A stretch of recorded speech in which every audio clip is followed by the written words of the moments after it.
So he just left the house to go and rent an own house. But àwọn èèyàn mọ̀ pé àwọn tó súnmọ́ mi wọ́n mọ̀ pé ọ̀rọ̀ yẹn wọ́n àti sọ̀tẹ̀ ó ti padà wálé. So ẹnìkan ti lọ fún àwọn ní fracas ọ̀rọ̀ MOHBAD. Wọ́n ti fún wọn ní story yẹn, wọ́n ti fi bú mi. Ìjọ́ tó fi ọ̀rọ̀ yẹn bú mi báyìí, mo kàn rẹ́rìn-ín ni. Ṣé wá rí ẹni tí ó sọ ọ̀rọ̀ yẹn fún wọn gangan? This yesterday morning, Ọlọ́run lágbára o. Ọmọ mi kàn sùn lé mi ní ṣẹ́mọ̀. Ó jókòó, ó sùn lé mi ní shoulder. Ẹni yẹn kàn wọlé ni. Ṣẹ́mọ̀ ó kọ́kọ́ dàbí pé kẹ́ni yẹn kọ́kọ́ sá padà ni. Ó dàbí pé kọ́kọ́ sá padà. Torí immediately tí mo torí kiri yẹn lórí social media wọ́n ti mọ̀ pé ẹni ìlú sọ. Bọ̀ bó ṣe báyìí mi àti ọmọ yẹn báyìí. Ó fẹ́ sá padà ní ẹsẹ̀ ẹ̀kọ́ lè mi gan rè. Kó lè béèrè pé kí ló ṣẹlẹ̀. Because position tó bá wa gan ṣé ọmọ tó sùn lé yẹ ní shoulder sí. Ṣé wàá sọ pé nǹkan wà láàrin wọn ni? Adeleke, na so God go dey disgrace them. Oh my God. Auntie, I can tell you that it might be because of that person. Ni Ọlọ́run ṣe jẹ́ kí ọmọ yẹn go through what to go through here, because at the end of the day, doctor said there's nothing, that she's okay. No possible. It's possible. And if not because of bond, tó wà láàrin náà àtọmọ mi ṣe máa lọ pé máa lọ jókòó ti ọmọ 26 years in hospital for almost 2 days.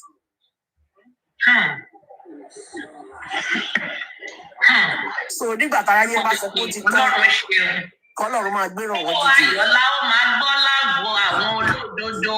Agogo ayọ̀ jẹ́ kóòlù nílé wa o. Irú Ayọ̀lá máa gbọ́ lágbo àwọn olódodo. Ayọ̀ ni o, ayọ̀ ni mo kàn máa ń wo àwọn èèyàn báyìí. Ìyá kò gbé wa lọ oyè ká dúpẹ́. Bẹ́ẹ̀ni, àwọn tó máa fi ogun yẹn kàn yín, àwọn náà ìgbà tó yẹ pé àwọn náà mọ bó ṣe débẹ̀, àwọn náà fẹ́ fi bú yín. Bẹ́ẹ̀ni. So if you continue with this fracas, àwọn kan máa join yín dà pé ní like. Ó tún máa dàbí pé ó tún máa mú disgrace wá fún yín that you will not like. And to go out of it might not be possible. So just give them what, maybe 1 minute, 2 minutes. Let them know, or you go through legal action. Prophetess, no more water. If you want let go to wọ́n ti change orúkọ mi pé kí n jẹ́ Ògbómi. Wọ́n ní yá kó ti jà kí n sọ ní Jógbó mi. General. Nobody Lady Supreme, if you like to be doing fracas, I want you to think about people that are around you that don't like it. I'm too sophisticated for fracas. And you need to think about people around you as well. Who they like to you? Say you don't like fracas. If it's professor fracas. See. I don't like fracas. Oh, Aristo, this woman have never seen fracas. Whatever is fracas. So about what in the month. So about what in the month. So about double your right, left, and center. Ni one way. Like me, you like the fracas, but was entirely finished. Àwọn ọmọ tí ò tó ń jẹ́ pé ẹ̀nìgbà first grade ni wọ́n máa sọ. Àwọn ọmọ tí ẹ̀nìgbà ṣe bí àwọn ọ̀gá wọn lè ní fẹ́ bá fà. Tó ń go díẹ̀, kò sí nǹkan kan tálẹ̀ fún mi ṣe. Arabú ní gbogbo ẹ̀, kò sí tálẹ̀ fún mi ṣe. Arabú ni bọ̀ wọ́n fi nítorí ni wọ́n ti kàwé tán. Kí ló fẹ́ fi ṣe? Àgbàgbé fracas, I don't want to do fracas, but kò sí tálẹ̀ fún mi ṣe. Arabú lọ́wọ́ máa ń gbà. Arabú lọ́wọ́ máa ń gbà. Understand what I was so funny. He's going to ridicule you, so it's not good. No, I don't want fracas. See. Rather than go for fracas, I would, for example, now I was going to tell you, like the King's Estate in the UK, OTMT gone. Our estate in King OTMT, I want to need occupants. Our estate also, His Majesty's prisons.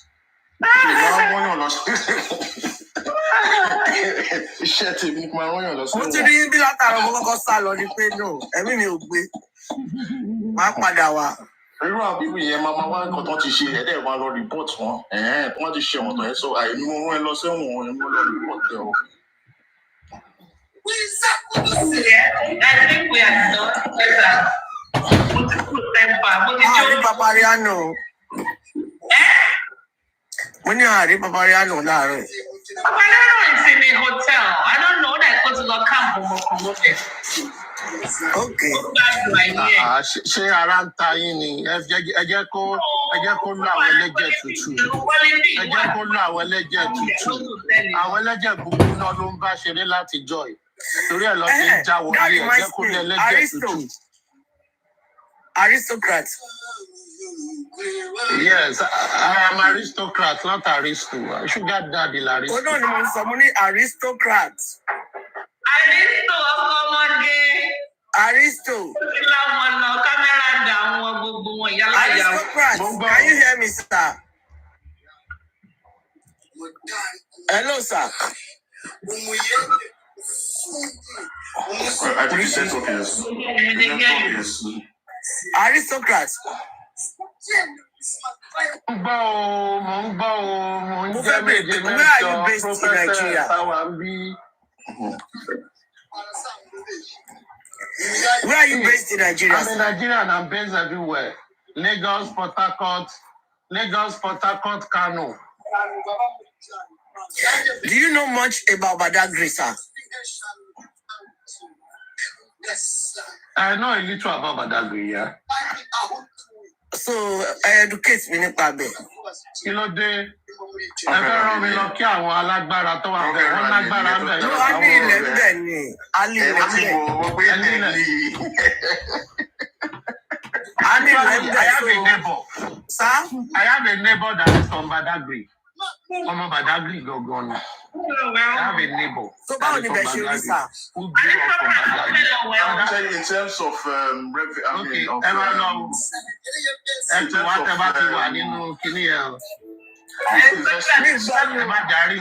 in case of investment, long-term investment, I wouldn't advise you to go to Badagry. You know, I was suspended the other time. You know what?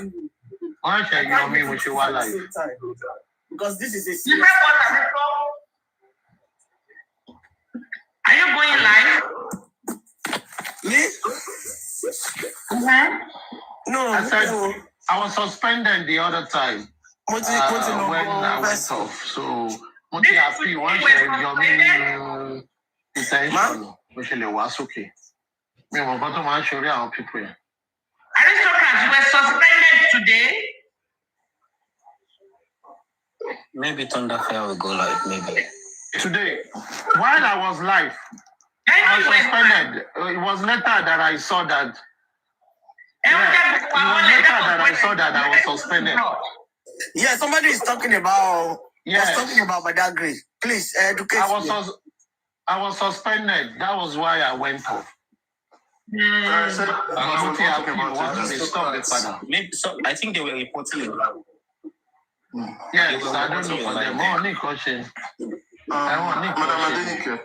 I said regarding if it's long-term investment in terms of appreciation on the property, but that is not the best because at the moment there is not much development around that axis. Hello. No, Adenike, are you talking about properties in Badagry? Yeah. Properties here. I beg, not go there. Let's want to go there. If you want to go towards why do you say you not go to Badagry? I want to have a reason. Let me tell you something. In the now, yes, the government, Lagos State government, in conjunction with the federal government, are now doing the road to Badagry. They are now doing the road. So for the next 12 years, I said 12 years, 12 months, people are going through the service lane. And that is after about 3 decades. Badagry has been neglected so long, I will tell you. In 2000, thank you so much, my brother. In 2018 or 2018, I went to Badagry for a burial. The car I went to shaft a bag before we came back. The road was bad and it was a federal road. Now, Badagry has been neglected, but this government, in conjunction with the federal government, are doing something on that road. However, no, I disagree with you, sir. Itself is giving Badagry some kind of prominence. I disagree with you, sir. the federal government and this present state government have neglected Badagry. I'm staying in Badagry. The federal government and this present government in Lagos State have neglected Badagry. Anytime they want vote, that's where they used to come to Badagry. The only person that have tried. Excuse me. I am talking about what happened this month. This month, the road project to Badagry is currently under construction, and all traffic on the main road have been diverted. Which of the area now? Which of the area, sir? I think it you is don't know what you're saying, Zara. sir. I stay in Madon, and the only person that I've remembered Badagry division is only the past governor of Lagos State, which is Akinwumi Ambodi. These present governors doesn't have anything to do. See, I want you to point it out. I don't know, maybe you are still Badagry, because when they want to come for election, I asked most of the leaders that they should point it out, one thing that this governor have done in Badagry division. None. They can't point only one thing. So right, if you're saying let me give you a quick task. Let me give you a quick task. Excuse me, sir. Now. Okay, Mongoin. Let me give you a quick task. Go on the Google something about Badagry Expressway, because this month it was announced. You know this announcement. Listen. You could say it is not working. I'm telling you, let him finish now. Let's do it one by one. It's not working. So I don't want him to paint Badagry that they are working in Badagry. They are not working in Badagry. Wait. Nothing is working in Badagry. The current governor have neglected Badagry. All right. Yes, wait, that's the fact. King. Now let me just finish what I was saying before you interjected. Let me finish what I was saying. And please listen very well. I said, when I went to Badagry around 2018 or 19, I suppose, even the car that I went with had to be parked because it was really damaged. But under this current government, this month, there was an announcement in the media that spoke about the plan of the federal government in conjunction with the state government on major construction on Badagry Expressway. Now, the federal government is currently charting an expressway that will go to Sokoto or something, just the way they are doing Calabar to Lagos. Maybe it is 8 lane or 12 lane, I don't know. And also the state government have announced that there will be construction in that axis, and had advised motorists that all motorists will be diverted to the service lane for the next 12 months. That is what has been announced in the news, and I heard it this month. If it has started, I don't know. If it has not, I don't know. You also said that Ambode did something. Yes, the governor after Ambode is still Sanwo-Olu. So it is not still too far. Now, from the first thing I said, when Adenike was talking about having property there, I said I will advise her not to go there for now, until something significant is done. Because from the history of Lagos State, Badagry is one section of the state that has been neglected over the years. And for me, it is not good. Yes, it's true. Yes, in the recent time, in about 2 years ago, there are Mrs. Abike Dabiri has been going around the world talking to people trying to sell Badagry, and some Americans I've made it a point of duty to be coming to Badagry on a yearly basis for visitation, tourism, and all that. And this very government as well, this Sanwo-Olu, have put it in one of the plans of developing tourism in Badagry. Maybe that is why they are focusing on it. But the current announced road development, which was announced about Badagry, is part of the plan of the federal government to do Badagry to Sokoto. Now, of course, that is an elephant project. But I believe the federal government, why? Because the federal government has already started the one from Lagos to Calabar, that they will even put rail in it. And it is working. So if they are diligent about it, yes. But if you look at, you want to put property in Badagry, sincerely speaking, I will advise anyone not to do that, but you can go and build a factory there. Even factories that are built in Agbara, they are running away from Agbara. All of them are suffering. Even the industrial road are dead traps now. So that is just what I want to say. Now, I am not writing it off that Badagry has been neglected. Yes, it has been neglected. Now, for someone to want to go and invest there, you need to think twice, because if government has plan, if they are doing it and get to 50%, when the next government comes and say, I'm not going to do it, what are you going to do? You will have invested and made wrong projection. It will not help you. For the fact that is just the reality for the fact that it's close to Kutonu is the reason why I like that area. Yes, it's close to Kutonu, and the people that go there. How many people in Lagos they want to do vacation and go to Badagry, except the indigenous of Badagry? Or the people that do business across the border? No, that is like a factory there that we can be bringing to. The question you should ask yourself is this: on your way to your factory, what is the road facility? Okay. On your way to the factory, if the government had Agbara industrial area and many companies from around, see, I've been to Agbara industrial area. My uncle has mansion in Agbara, built there years ago.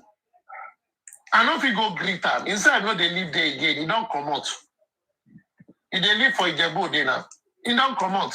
Now, in the Agbara industrial area, that is Ayat, there are a lot of industry that had great plan that place under the last governor of Ogun State. All of them have run away from even that place that the government have said they are doing. Now they are taxing the company that they've collected so much money to be developing the bad road. Their truck cannot go to their factory again. Nestle is now focused on the one at Shagamu industrial area. Many of the industry around that place are moving out because of the road infrastructure. So that is Agbara. You are here to get to Badagry. Now, your way after Agbara, going to Badagry is a bad place. What are you going to do there? Most people that go through that place are people that live in Badagry normally. But for investors who want to bring factory, it's high cost to you, really, sincerely speaking. If you want to put on factory, go to Ogun State. If you go through Lagos-Ibadan Expressway to Ogun State, you go see land, you go build there. It's cost effective. They are now going to the side of Badagry. It will not pay you because government does not focus there. Government do not focus there. And it is sad that they neglected that place. It is sad. During election, politicians will go into the creeks. They will even go there to farm with you. They will go on canoe to say they are doing canoe with you. They will come and eat barley by the roadside and corn. Now lie. After, they don't go do anything. So that is just the situation. They focus and let us say the facts. Areas in Lagos that are good today, if not for corporate entity, what is government doing now? Government no, they do anything now. They do anything. Unlike everywhere being developed abroad. They do less. If not for private people developing estate, doing all that. You think, say, Lagos, Southwest feel better. You not go better now. If not for people that are spending their own money after they've been taxed, they are doing all the facility for themselves, for their own comfortability. If you rely on government, look at Lagos Ibadan Expressway. It started during the time of Obasanjo. It is Buhari that finished it. Look at the years from 1999 to 2023. Even there are some areas there that are not finished yet. That is Lagos-Ibadan Expressway. What are we talking about? Now they want to go to Badagry. Maybe they will use another 8 years. It will be storied. All these things are elephant projects. And it is the people. Because these people, they will want their election. They will go and meet them again. They will vote for them again. They will still be in the perpetual backwardness. And that is the problem with Nigeria. We have issues. Let's face it frontally and let's resolve it and move on. But no, we will ignore it. We will go and be drinking sobo, put our legs on the table, drinking pepper soup. We will leave it for the next generation to come to the same problem again. And it has become a virtuous cycle, you know. It's sad, but it is what it is. We can run to Britain and America. Those who are facing their problem are resolving it. We will go there and say, the bay is good, we will do japa. If those people too are japa from their country, will anybody japa to those countries? People should begin to resolve issue. Until we begin to hold these people responsible. That is it. Aristocrat, I do understand that about the ordinary leaders into accountable work. We've been saying this over, and in every election time is always the same story, that you get prepared for next election. And because it's the way the electoral system is in Nigeria, it's not really about the candidates, it's about the kingmakers that support the candidates.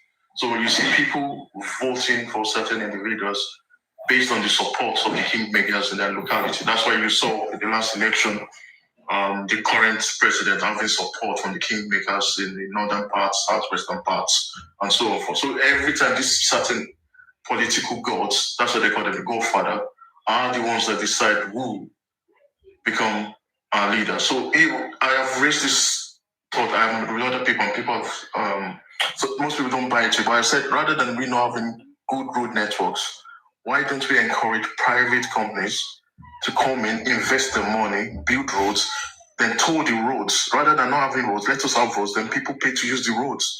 And that would, at least if we have good road transport network, that would improve the economy of the country. There'll be jobs, at least there'll be, because there's lack of good transportation. That's why there are not so many jobs. People could go into agriculture, they could go up north or in middle belt, set up farms, and you have good road network that will take all your goods down to the sea in the southern part of Nigeria, and you can from there export your goods to foreign countries. So I'm like suggesting that, isn't it better that we encourage, ask the government, if you cannot provide us the basic necessities that you should do, then let private individuals come in and create this road transport networks, and we will pay for it. What do you feel about that? Rather than we waiting for the government to build the roads that are not going to come in. For example, I bought into this Ibejule. I started the Ibejule all this when they were doing the cruise as about 2014. 10 years now, I still cannot go and build on the land because the road has not, the area has not been developed. And this is that's what Rotex. You see.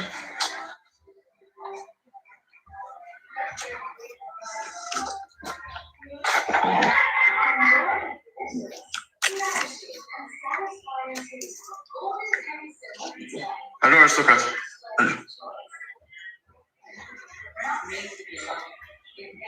This network is bad there. I can hear you.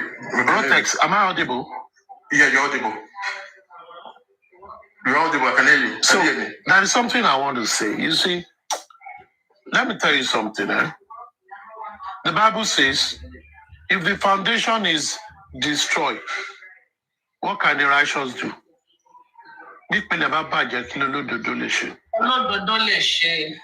As much as the people have their faults, the leaders have their faults, the total system of Nigeria is very, very faulty. You see, we will talk about, you see, investors, capitalists, are spending triple to put facility down in Nigeria. Even not quadruple. They are spending so much to put facility down in Nigeria. They are spending so much. For example, if you want to do a project in Nigeria and you go to the government, the state government will say, we are looking for investors to come into the state, do this, da da da da da da da. When they come, the civil servants will frustrate you with the demands they will collect. When they frustrate you with the demand they will collect, when you start the project and the government changes, the new government will come with another rule. It will derail what you are doing. And it continues like that. I give a good example of Agbara Industrial Estate. When that place was started years back, it was a place that many industry were moving to. The likes of Nestle. In 2016, Hayat came from Turkey and built a factory. I was the one that handled the project of launching that business in that place. Brought in the governor of the state, brought in to come and open that place up. And those people, I saw their master plan. They plan to build a mini village. If you go to China, all their major businesses, they have their own village. They are like their own town. Like their own town. All major businesses in China. Now, if you are their staff and you come there, it will be like over 1,000 acres of land given to them by government. They will develop that place. And they'll be controlling, doing everything. Government is collecting tax. That was what Hayat Kimia, which has a headquarters in Turkey, wanted to do. They had school, they had mini markets, they had hospital, they had a whole lot of things. But these people came, and in 2016, when they launched that place, I was hoping to hear reports. But they are frustrated. Why? Successive government is coming with different story, different this. Government that promise, it's just like estates. When you are buying land, they will say, Supreme Iron Lady Estate, they will give you the image, good road, good this. Nalayo, if you buy up 100 years, they never do the gates of the estate. You will now go there, you go and put your money, you build a building. No value to your house. Nobody wants to rent the place. Nobody wants to live there. So when we always look for investors to come into Nigeria, the question is, does Nigerian system allow investors to project what they will spend, and that is what they will spend, and they never frustrated out of it? So that is what I see in many instances. Nigeria is made in such a way that if it is not government that is doing it, or people that are in government, or people that have connection with government, or you have business, people in government as your business partner, you might not be able to achieve anything. Look at Dangote. Dangote was successful on this refinery, if not that President Muhammadu Buhari supported him. He wouldn't have been successful.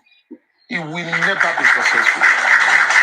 So it takes high power to make things to be successful in Nigeria. Thank you, everybody. Thunder Fire is live. I need to go take a shower. That is just the challenge we have in Nigeria. Mr. Aristocrat, share mommy. Okay, bye-bye. Thunder Fire is live, not bye-bye. Thunder Fire is live. I'm going to the jacuzzi. I need to go. You are more than welcome to come to me. Okay, we'll go to Thunder Fire to continue our discussion. Thank you very much.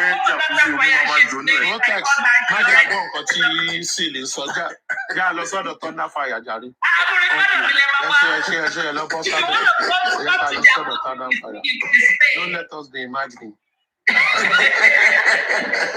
All right, take care. I love you all.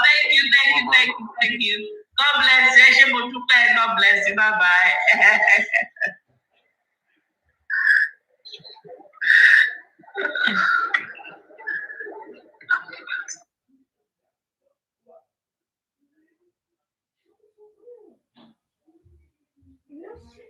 the mother on Monday to stock 5 million. Even if it is call your name lost memory.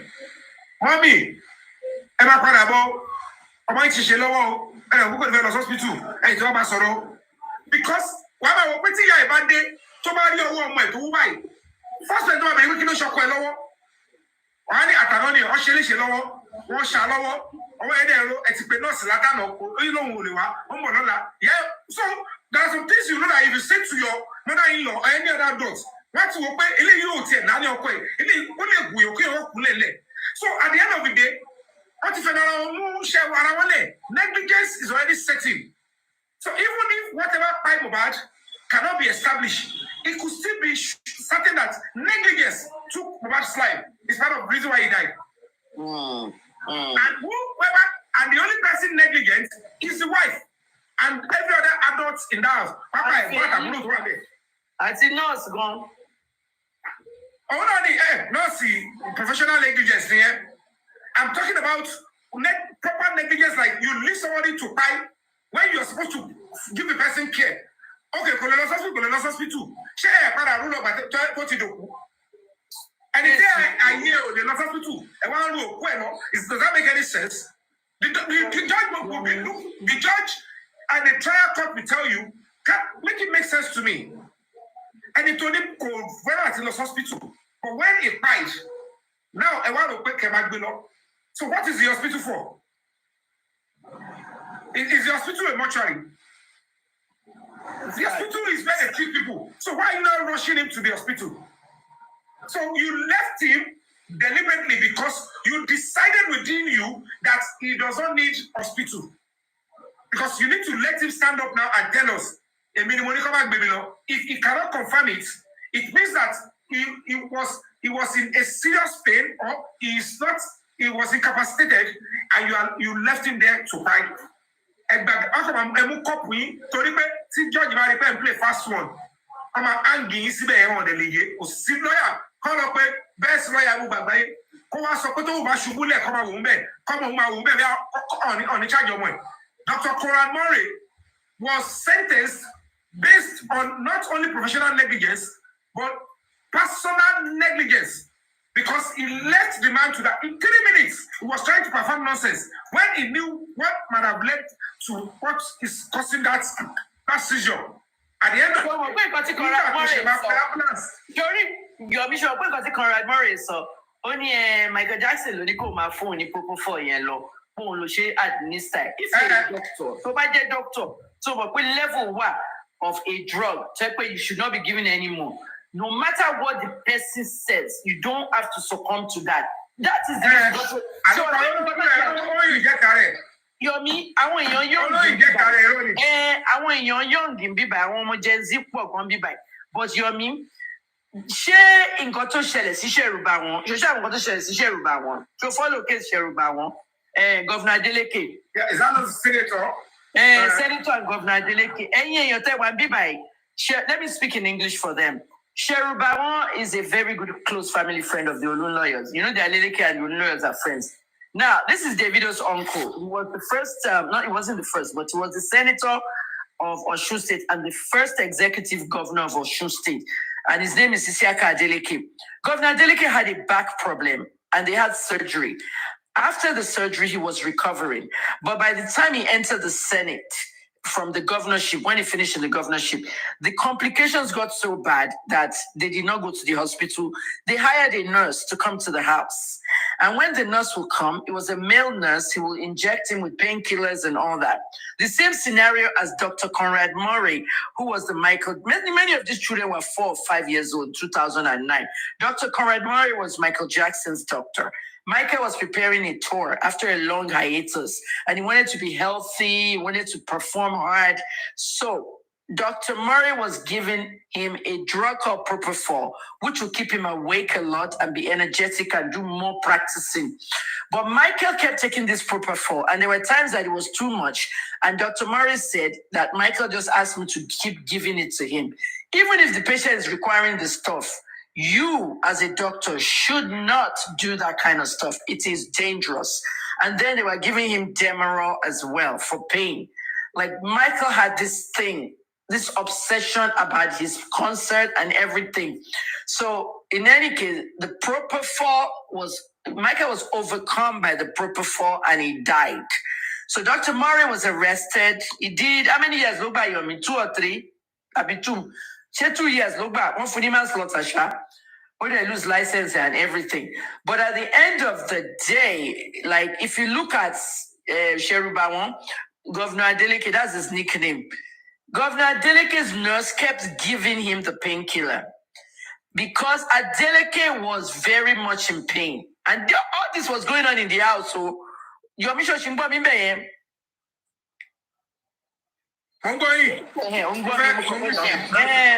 Sound check. Niki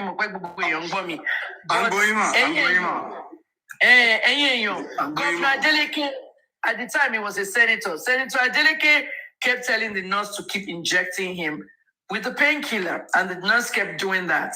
Now, when you have somebody who is in pain, especially sickle cell patients, we've seen families of sickle cell patients actually sue hospitals or doctors saying that the patient died because of the sickle cell. Thank you for that money gone. Because of the sickle cell, whatever. Many sickle cell patients usually die of an overdose of a narcotic. And the problem was that we want to keep them out of pain. Okay, risk versus benefits, medicine. Now, in the case of Adeleke, that drug was kept being injected by the nurse. So he died. He actually had an overdose. When he died, nurse was... Sorry, man. I want to quickly chip in on that because I dissect. It's part of the subject matter.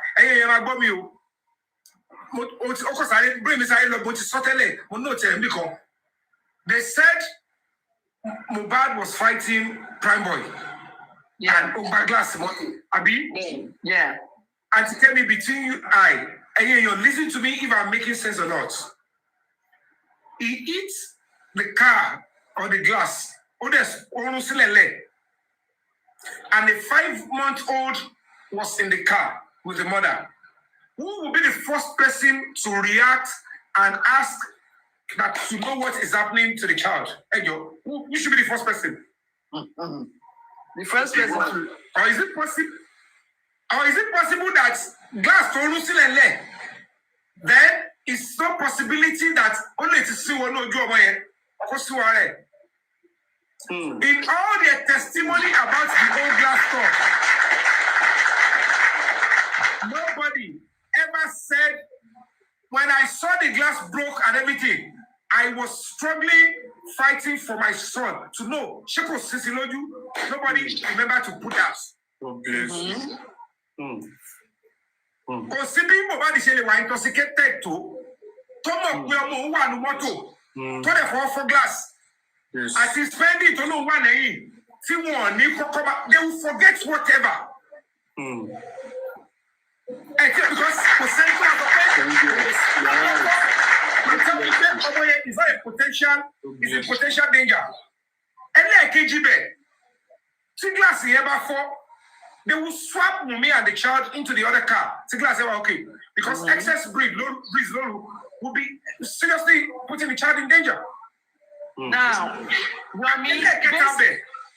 based on what you just said, Yomi, I will go back to Adeleke in a second. Based on what you just said, Felix did not. Expert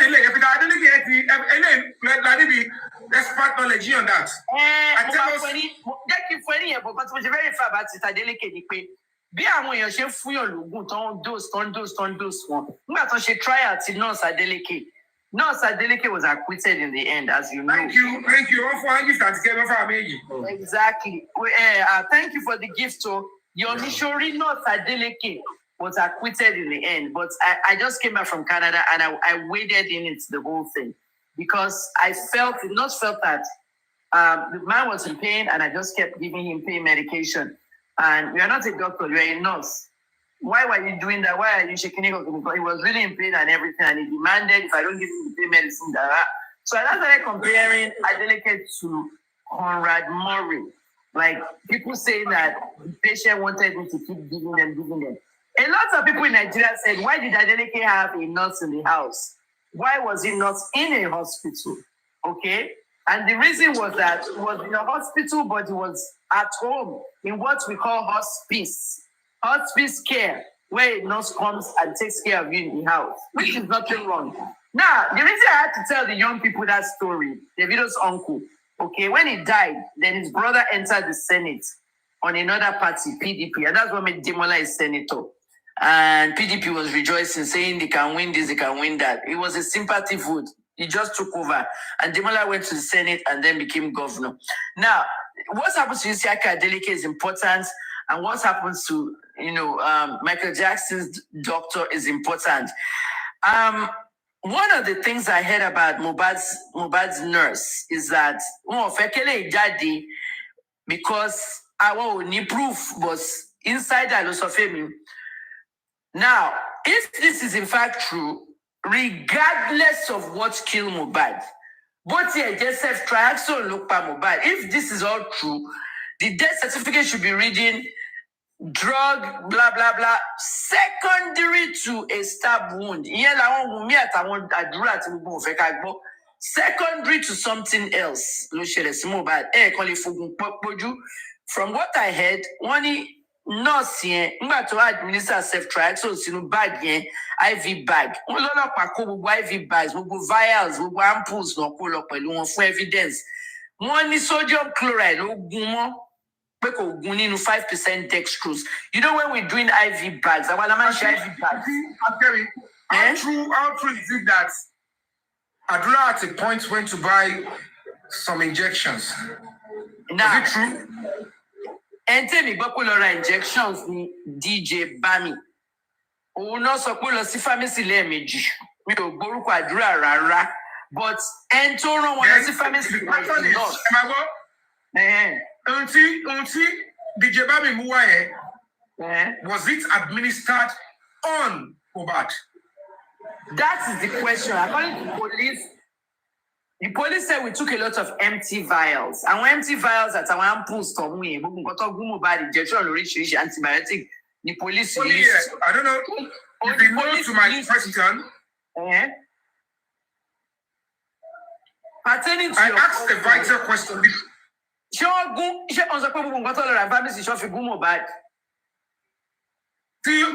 not see a two should know our friend. I mean, not see a friend. According to what they told us, press conference, Bami, lost pharmacy, lemage. No, I don't know. Again, that's right. All the injections administered on MOHBAD, the nurse did not buy anything by herself or bring them herself. No, according to the police on the press conference, she sent DJ Bami to go to the pharmacy twice. And when he went to the pharmacy, he brought all the different drugs. When they got there, I want to go evidence. I want to finish. I not see. Surely, I mean, most of them not surely died in prison. One Maria arrested. But listen to this. In got to much shele nikwe. Bobo ogun ti DJ Bami ko. Surely got to shele nikwe bobo àwọn ogun. See DJ Bami Lorani pharmacy. DJ Bami is avoiding anybody's life. He's not talking, and I don't blame him. He must have a lawyer. But bobo ogun to Lora wa ti nurse ran ko Lora wa. Àwọn ogun yẹn, àwọn empty containers ẹ làwọn ọlọ́pàá kó lọ fún evidence ọ̀nà ṣe rí gbogbo orúkọ oògùn tó wá list orúkọ. ọlọ́pàá tó ń dé láàbù tó ń dé kíní ẹ̀ fọlọ́pàá kó empty lọ jàre. Listen to me, nǹkan tẹ̀mí wá gbọ́ from an insider ni pé gbogbo àwọn IV bags tí wọ́n lọ rà wọ́n ní ceftriaxone was injected inside sodium chloride. We use 0.9% sodium chloride and we use 5% dextrose. When we are making IVs, Yomi, ṣòrí tó máa ń gbé àwọn èèyàn bọ̀. Ṣé wọ́n bá ẹjọ́ ẹgbẹ́lẹ̀ ẹsáré gbẹ́lẹ̀ tó máa ń gbé àwọn èèyàn pọ̀ lọ hospital? Èmi máa sọ fún ẹ because University of Maryland ní prototype, everybody is shot from East Baltimore. The helicopter is coming. Helicopter Medivac ń bọ̀ pẹ̀lú èèyàn méjì. Wọ́n á ti rédíò wa ní hospital. Tó bá ti rédíò hospital, only we have a 14-year-old and a 17-year-old, both shots. 17-year-old shoot to 14-year-old. 14-year-old no shoot to 17. The one of them has a very big hole in his head, but to shoot bullets. The other one has a small wound, but the bullet is lodged. Both kids are unconscious, 14 and 17. The weight, they give us the weight. their weight is this, their weight is that. Within the time, 24 any weights, and they calculate those in Kotamache. Those calculation is very, very fast. That's why I thought you can calculate on the board exam. Or you don't calculate because in real life, you cannot make a mistake. If you make a mistake, you kill the patient. So we have to start calculating the dose of everything we're going to give the IVs one fast. I want to know if it's medical at the ambulance, but I want to prepare for surgery because they're going into surgery with those bullet wounds. I'm going to tell people you. What's in America? What's saying 14 years eventually Anthony bigger hole in Moria will survive for 2 days or not there.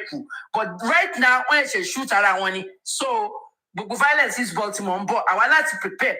As a pharmacist, I have to know whether I'm going to put an injection inside dextrose, 5% dextrose or 0.9% sodium chloride. Mo boy pe one pe feishayo. One you inject ceftriaxone in sodium chloride new. If she actually did that, Olopa MOHBAD. If she actually put the drug auxiliary nurse Denny for the supervision registered nurse on site, which is the one thing. I think she did it intravenously.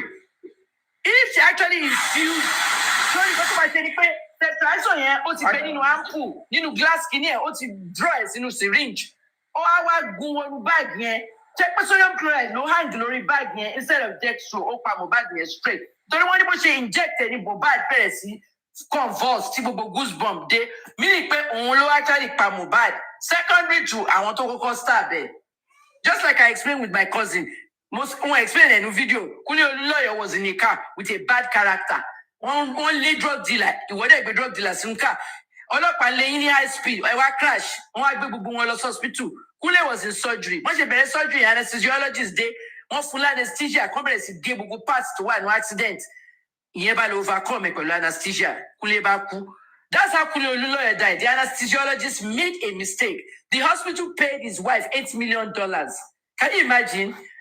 And the children were 1 and 2 years old. Today, Stephen Olunloyo is 37. Derek Olunloyo is 36. 1 and 2 secondary to a car crash. Because the lady nurse is not a professional doctor. She cannot go under involuntary manslaughter. And she can't go under involuntary manslaughter. So it's because when she's not meant to go that out. Cut corners. She's cutting corners. Because she go only medical emergency. We have a first aid, no give. She was actually treating a serious case. But she was not supposed to do it without supervision. And auxiliary nurse America registered nurse. She knows that nobody are letting cover here because trying to patch that one is to give another opportunity for another nurse to do that. Check it me. So I think that we are okay on that one. Host, I think we have contributed enough. If you allow others. So you're basically, and you're secondary to something else. So you understand? Now, death certificate, cousin me actually said he died of anesthesia overdose, secondary to a car crash after a police high-speed chase. So it's like I can follow anesthesia, which is a mistake. One hospital to pay 8 million for damages. Oh, yeah, one person will trust me because they have to be 18 years old. Our cousins with they're not 37 and 32, but only 18 years old. Why about my cash, dollar, coffee, chat, Facebook. Talk back, trust fund for. Anyway, time flies from 1 to 18 years old to 37. But really, MOHBAD possibly died from a drug interaction. Secondary, and I won't go out for the press conference. What's the present press conference for 1 year? The presented press conference was as a what if he was injected with overdose of drugs when he was stabbed? So stand as a decoy. Yeah, but what when he was unless you understand the drugs the man fine. Sorry, drug overdose of drugs to fine. I want to man fine to buy food excess are usually narcotics, painkillers. I want to make pepper. antibiotics will really kill you as an overdose. What antibiotics will do is, if you infuse it in the wrong place, they needed to sincerely believe that only good computer MOHBAD nígbà tó gbé ceftriaxone yẹn sínú báàgì yẹn. So IV is like a line. IV is a line tó wọnú veins yẹn. So ògùn yẹn máa wọnú veins yẹn faster. Ìgbà tó gún abẹ́rẹ́ yẹn sínú báàgì tó hàn yẹn. So ti yẹn wọ́n nínú sodium chloride ló lọ. Sórí àwọn kókó wà nínú IV MOHBAD, àwọn diclofenac injection. Ọmọ diclofenac fún pain àti inflammation. Àwọn yẹn wà ní báàgì yẹn. So ti yẹn, those ones go with sodium chloride 0.9%. So bó ṣe ń gún sodium chloride yẹn fún pain tí MOHBAD ní less pain. Ó ti gbàgbé pé òun ò lè gún sodium chloride, the ceftriaxone to the sodium chloride. She has to have a separate bag on that line, a separate IV bag on that line with 0.5% dextrose. Then she puts the ceftriaxone, but she made a mistake. She must have injected that ceftriaxone into the sodium chloride. Contaminated which wound do Gongo láti ẹ̀sọ́ tó ń gba gbogbo tó tó yìí? Deep wound contaminated the IV line, and the patient started having goosebumps, vomiting. That hand is not a deep wound,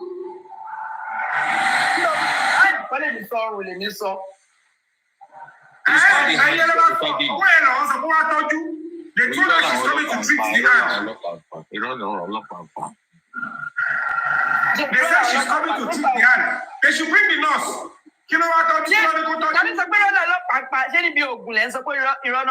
No, what they said, what I'm saying is, report which one? The one about the medications? No, what I'm saying is, Sherry, what happened is this just like a drug induced, reactions. Most of these drugs, there are so many rules you can administer drugs. Some IV, some IM, And again, there are some water bags or solutions you cannot put some medications into and then infuse into a patient. If not, you are going to have not only tissue reaction, but also general anaphylactic reactions. So there is possibility of that. I'm not doubting that. But what the statement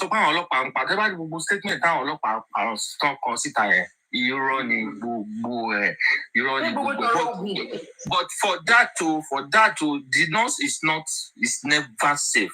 It's never safe. It's never safe. It's never. I think I want to. Dr. Femi, are you saying that Ironon Pankpa list of drugs? No, Egbon got him suffering. Sherry, Taba story script. It's a very big script. It's a very big script. First of all, sorry to interrupt you there.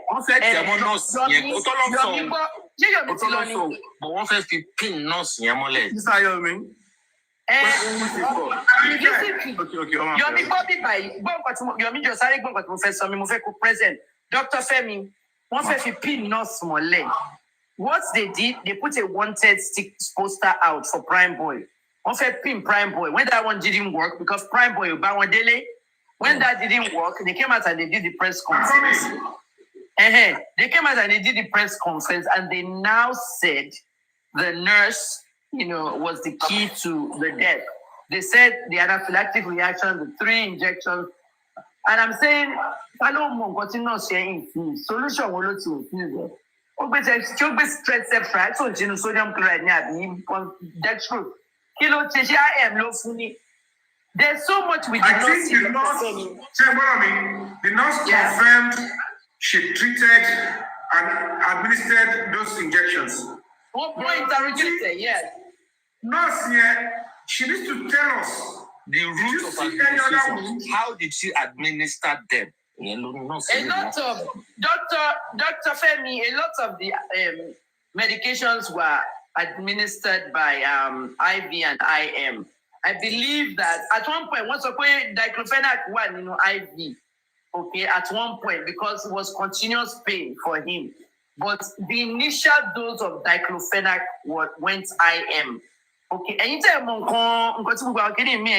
show. IM means intramuscular. when you take an injection in your muscles, like doctor will tell you to take your pant off and they inject it in your bum, that's intramuscular, or maybe in your arm. Intravenous, the drug is going faster into your veins. That's when they give you a drip. So doctor, I'm thinking that chemist, initial painkiller and diclofenac, anti-inflammatory low. I did not see one single narcotic in the thing, because obviously narcotics now you need a prescription in Nigeria. So they use a lot of diclofenac, and each time Mumi was saying she was cooking Indomie in the kitchen. Yaba was there doing cooking too for them, because Indomie was what they used to counteract the side effects of diclofenac. Do you understand, Dr. Femi? Yes. Because MOHBAD, one of she lanu láti jẹun, because to buy infused diclofenac injection, it's like on an empty stomach, and so when Indomie normal that's then react. So that's what they were using on the IV. And again, Dr. Kemi, you setting there. It has to be in a very big setting, because this clinical setting. Yes, it has to be in very big clinical settings. And again, these drugs has to be titrated. You know what I mean? Has to be titrated. So it has to be. Oh no, so out.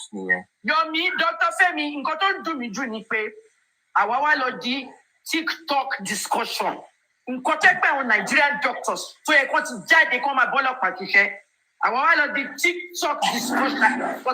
Doctors on TikTok, activists on TikTok, journalists and pharmacists on TikTok, non-discuss. Nǹkan tí ó yẹ kí government máa ṣe kó máa láyé àwọn èèyàn lórí TV wọn ṣe. Wọ́n titrate drug. You're titrate drug. Auxiliary nurse ni ọmọ pé òun lè ṣiṣẹ́ alone. Clinical setting kò sí nínú ilé Adeleke. Nínú ilé Adeleke was a clinical setting.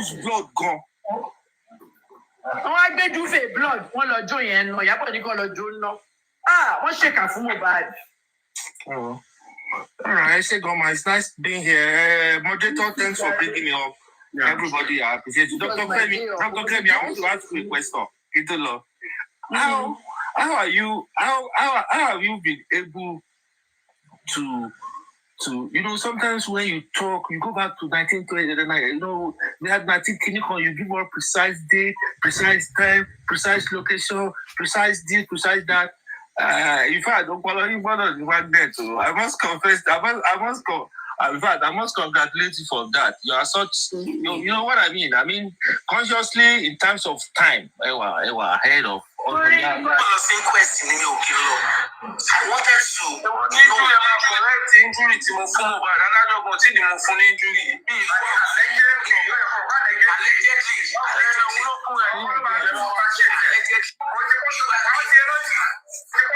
Kò ló tá dayọ̀ sí lára, mi ò ní kẹ́ wá pa mí, mo ní kẹ́ wá mú mi ní kóòtù, ṣebí mo polówó fún yín pé mo ń lọ kóòtù, pé gbogbo ẹ̀yin tẹ́ bá fẹ́ wá mú mi ní kwẹ́sì, pé tí mi ò bá débẹ̀ ẹ pè mí lọ́mọ àlè ẹ pajá fún mi jẹ, ẹ̀ẹ́dẹ̀ wá mú mi náà ẹ fẹ́ wá pa mí ní kí ló ṣẹlẹ̀.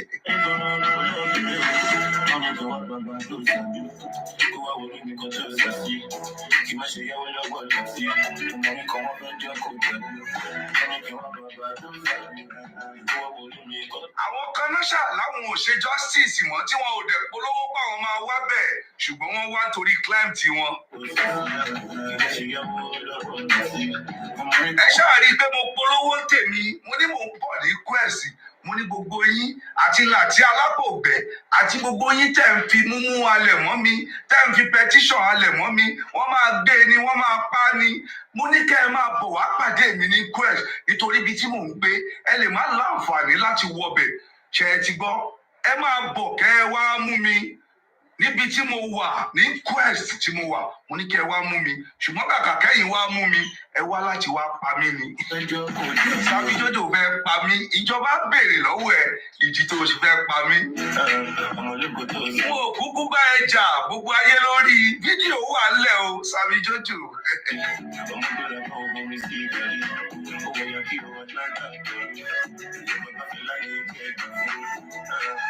MOHBAD ọba tó láyé aṣekú nísìnyí fún ẹ. Kò ní sú mi kò ní rẹ̀ mí àsè ló máa give up. Mo ti gba mẹ́sẹ̀gì tó dáa mo dẹ̀ tún gba àwọn discourage message. Àwọn kan discourage mi pọ̀ nílé lórí íńtánẹ́ẹ̀tì àti láàárín ọ̀rẹ́. Wọ́n lọ́rẹ̀ẹ́ Ọmọwùmí gangan tó ń jà fún ṣó ti pè ẹ́ láti ìgbà tọ́rọ̀ ti ṣẹlẹ̀. Tó bá jẹ́ wọ́n gbẹ̀mí ẹ náà ṣọmọwùmí ò ti ní pè ẹ́ ni mo ní ẹ fìyẹ́ lẹ̀ Ọmọwùmí ti pè mí.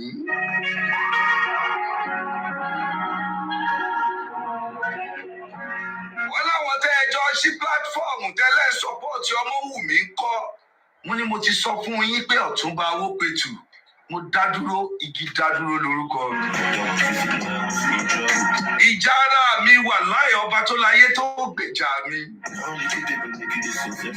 Ẹni tó bá lóun fẹ́ gbèjà mi nítorí ìfẹ́ tán ní sí mi ẹ ṣé mo dúpẹ́ o. Ọba tó láyé àgbèjà àwọn èso ti yín náà láṣẹ Ìdùmarè. Ṣùgbọ́n gbogbo àmọ̀ràn tó fún mi náà ni mo gbà. Gbogbo àmọ̀ràn tó fún mi òun náà ni mo tẹ́tí sí. Ṣé ẹ mọ̀ pé ẹ lè fún mi lámọ̀ràn ṣùgbọ́n kì í ṣe tipátipá kí n gbàmọ̀ràn yín.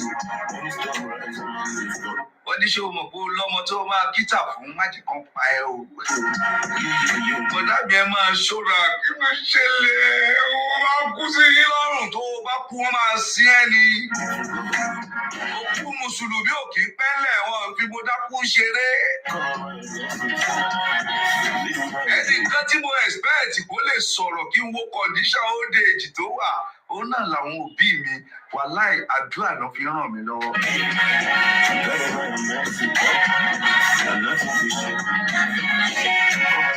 Àdúrà náà fi ràn mí lọ́wọ́ pé ọwọ́ ayé ò ní ká mi pérégedé ayé ò ní lù fún mi jó mi ò ní kúkú ẹ̀sìn ayé ò ní pa mí lójijì àdúrà náà gbà fún mi náà excuse me ma ẹ mú advice yín dání. Ẹni kí n dákẹ́ láago tá a wà yìí mi ò ní dákẹ́ wà láìtàláì rọ́bì. Ohun tó sọnù èyí tó ń bọ̀ á ju tèyí tó sọnù lọ.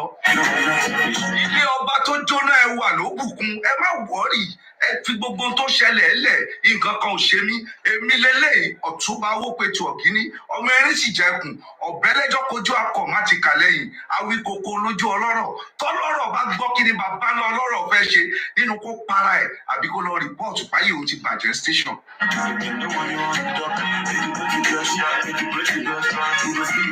Ẹ má kọ̀yà ẹ má ṣojo alẹ́ náà nílẹ̀ máa ṣú kò síbì kan tá à ń lọ ẹ jẹ́ kán fò kán nìṣó iwájú ni gbogbo wọn máa bọ́ lọ́hùn. Ọba tó ti ṣọ́ wa ṣé ẹ mọ àwọn ogun tó ti jà ṣé ẹ mọ àwọn ẹbọ tí Sàbí Jòjò ti gbé àtàwọn olórí burúkú Gùrẹ́sì nítorí wa tí ò bá rí bẹ́ẹ̀ tọ́rọ̀ tiwa ò bá kí kàn wọ́n lára tí ọ̀rọ̀ wa ò bá dín nǹkan kan lọ́wọ́ nú ayé wọn kí làbúrò fẹ́ gbẹ̀mí mi. Kí ló dé tẹ́ ẹ̀gbọ́n nú ròyìn pé wọ́n fẹ́ gbẹ̀mí Gùrẹ́sì? Kí ló dé tẹ́ ẹ̀gbọ́n pé wọ́n fẹ́ gbẹ̀mí Arífá? Kí ló dé tẹ́ ẹ̀gbọ́n pé wọ́n fẹ́ gbẹ̀mí Veron? Kí ló dé tẹ́ ẹ̀gbọ́n pé wọ́n fẹ́ gbẹ̀mí Pẹ́kínsì? Àwọn ọmọ Ìkòròdú kí ló dé tẹ́ ẹ̀gbọ́n? Àti gbogbo àwọn tó ń tẹ̀lé wọn kí ló dé tí wọn àtáàkì wọn? Kí ló dé tó jẹ́ pé Ọ̀túnba Owópẹ̀tù?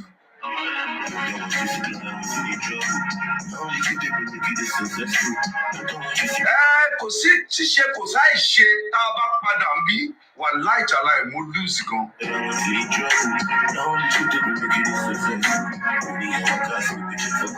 Níbi tí mo dé yìí ní oṣù 12 gbáko lónìí tí mo bá wá sọ fún yín pé nítorí ohun tó ṣẹlẹ̀ pé mi ò ṣe justice mọ́ wàláì tàláì mo dalẹ̀ ni ẹni tó bá dẹ̀ dalẹ̀ ó máa balẹ̀ lọ ni. tí mo bá sọ fún yín lónìí wípé mi ò ṣe justice mọ́ wàláì mo lose gan àti náwó àti nọ́ra àti náàyàn àti ná connection gbogbo nǹkan láti ná kí ìdájọ́ òdodo kó lè wà fún Ọmọwùmí ṣùgbọ́n àwọn bàbá wa máa ń pòwe kan wọ́n ní tí náà ò bá tán láṣọ ẹ̀jẹ̀ kì í tán lè kanná èmi náà mo sọ fún yín mi ò mú kólóòsì nígbà tó sọ wípé tó bá kú dúọ̀pù ẹ̀jẹ̀ kan lára mi màá bá yín náà tán bí owó ẹ fò kẹ́ ẹ̀ nìṣó gbogbo yín iwájú lẹ máa bọ́ lọ́hùn.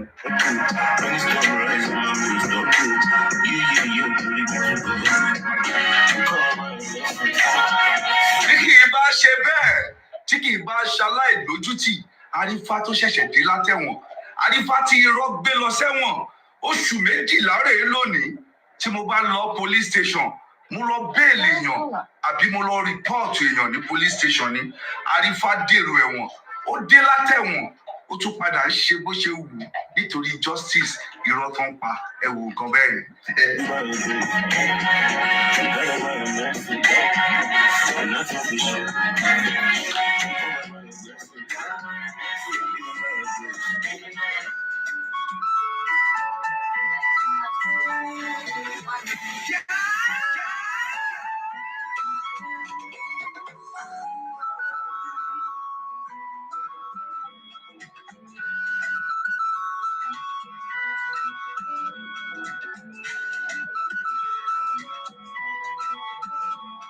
Ṣé mo dúpẹ́ o gbogbo ẹ̀yin èèyàn mo dúpẹ́ lọ́wọ́ yín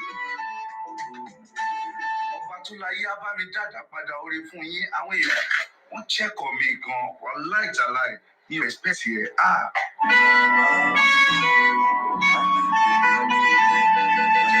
èèyàn láṣọ èèyàn wàláì tàláì èèyàn láṣọ èèyàn èèyàn boni lára ó jaṣọ lọ látàná títí di bí mo ṣe ń sọ̀rọ̀ yìí ìpè yẹn ti pọ̀ jù ẹ ṣé mo dúpẹ́ ọba tó láyé á bá mi dúró tì yín ẹ ò ní sọmọ nù ẹ ò ní kúkú òjijì ẹ ò ní rógun alátakò gbogbo ibi táwọn ọmọ yín bá dé ìṣọ́ Ọlọ́run ààbò Ọlọ́run lórí gbogbo àwọn èso yín ọba tó láyé á bá mi ṣe o ẹ ṣé mo dúpẹ́ ẹ̀yin ìyá mi mi ò lè dá dúpẹ́ tán lọ́wọ́ yín ẹ̀yin bàbá mi ìṣẹ̀dá bá mi dúpẹ́ lọ́wọ́ yín ọlọ́tùbà kí ló ṣe ẹ́ torútorú ní ìgbà tó yá mo ló tán lónìí ṣé mi ò wá ní lọ láìpẹ́ báyìí ẹ jẹ́ lọ sọ fáwọn ìyá ẹ̀ àwọn bàbá ẹ̀ pé nǹkan kan ò ṣe mí kán lè tún gba láyọ̀ ní gbogbo rọ́tán pa wọ́n lè pa wọ́n fẹ́ ṣá ó dọ̀fẹ́ ó lóògùn ó ṣe gbá kò sẹ́ni tó lé mi ò sá kàbàkàbà Ọlọ́run ọba gbọ́ mo wọnú mọ́tò mi jẹ́ mo dẹ̀ ń lọ mo dẹ̀ rí ìgbà tí Sami Jojo tí wọ́n àtáàkì mi ohun tí mo rí nìyẹn mo tún bi àwọn ológun mo ń bẹ̀ wọ́n mo ní ẹ jọ̀ọ́ ẹ má fa wàhálà ìwọ tó o bá tún sẹ́ǹdì géèmù sí mi màá ṣépè fún ẹ o má sẹ́ǹdì géèmù sí mi mọ́.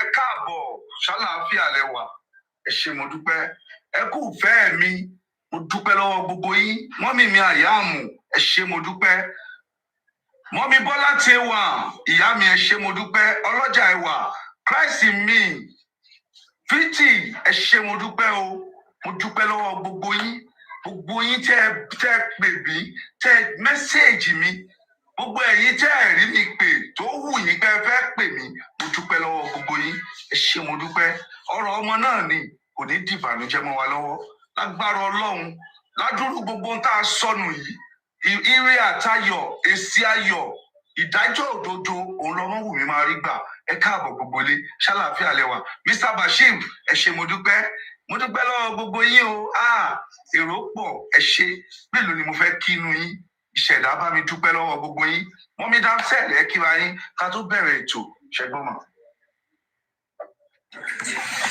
Oh, Otumba. Oh, we are so happy to see you. We are happy to have you.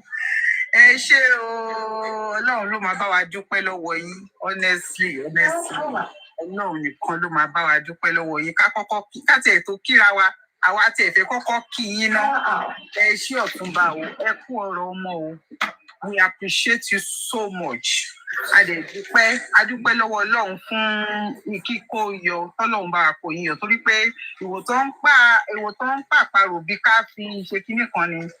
So for them to even tell you to your face, pé ẹ ní lọ kíní kan ṣe kinní kan gbogbo ìhalẹ̀ yẹn, ilé imagine ṣé justice náà nìyẹn, kò sí problem.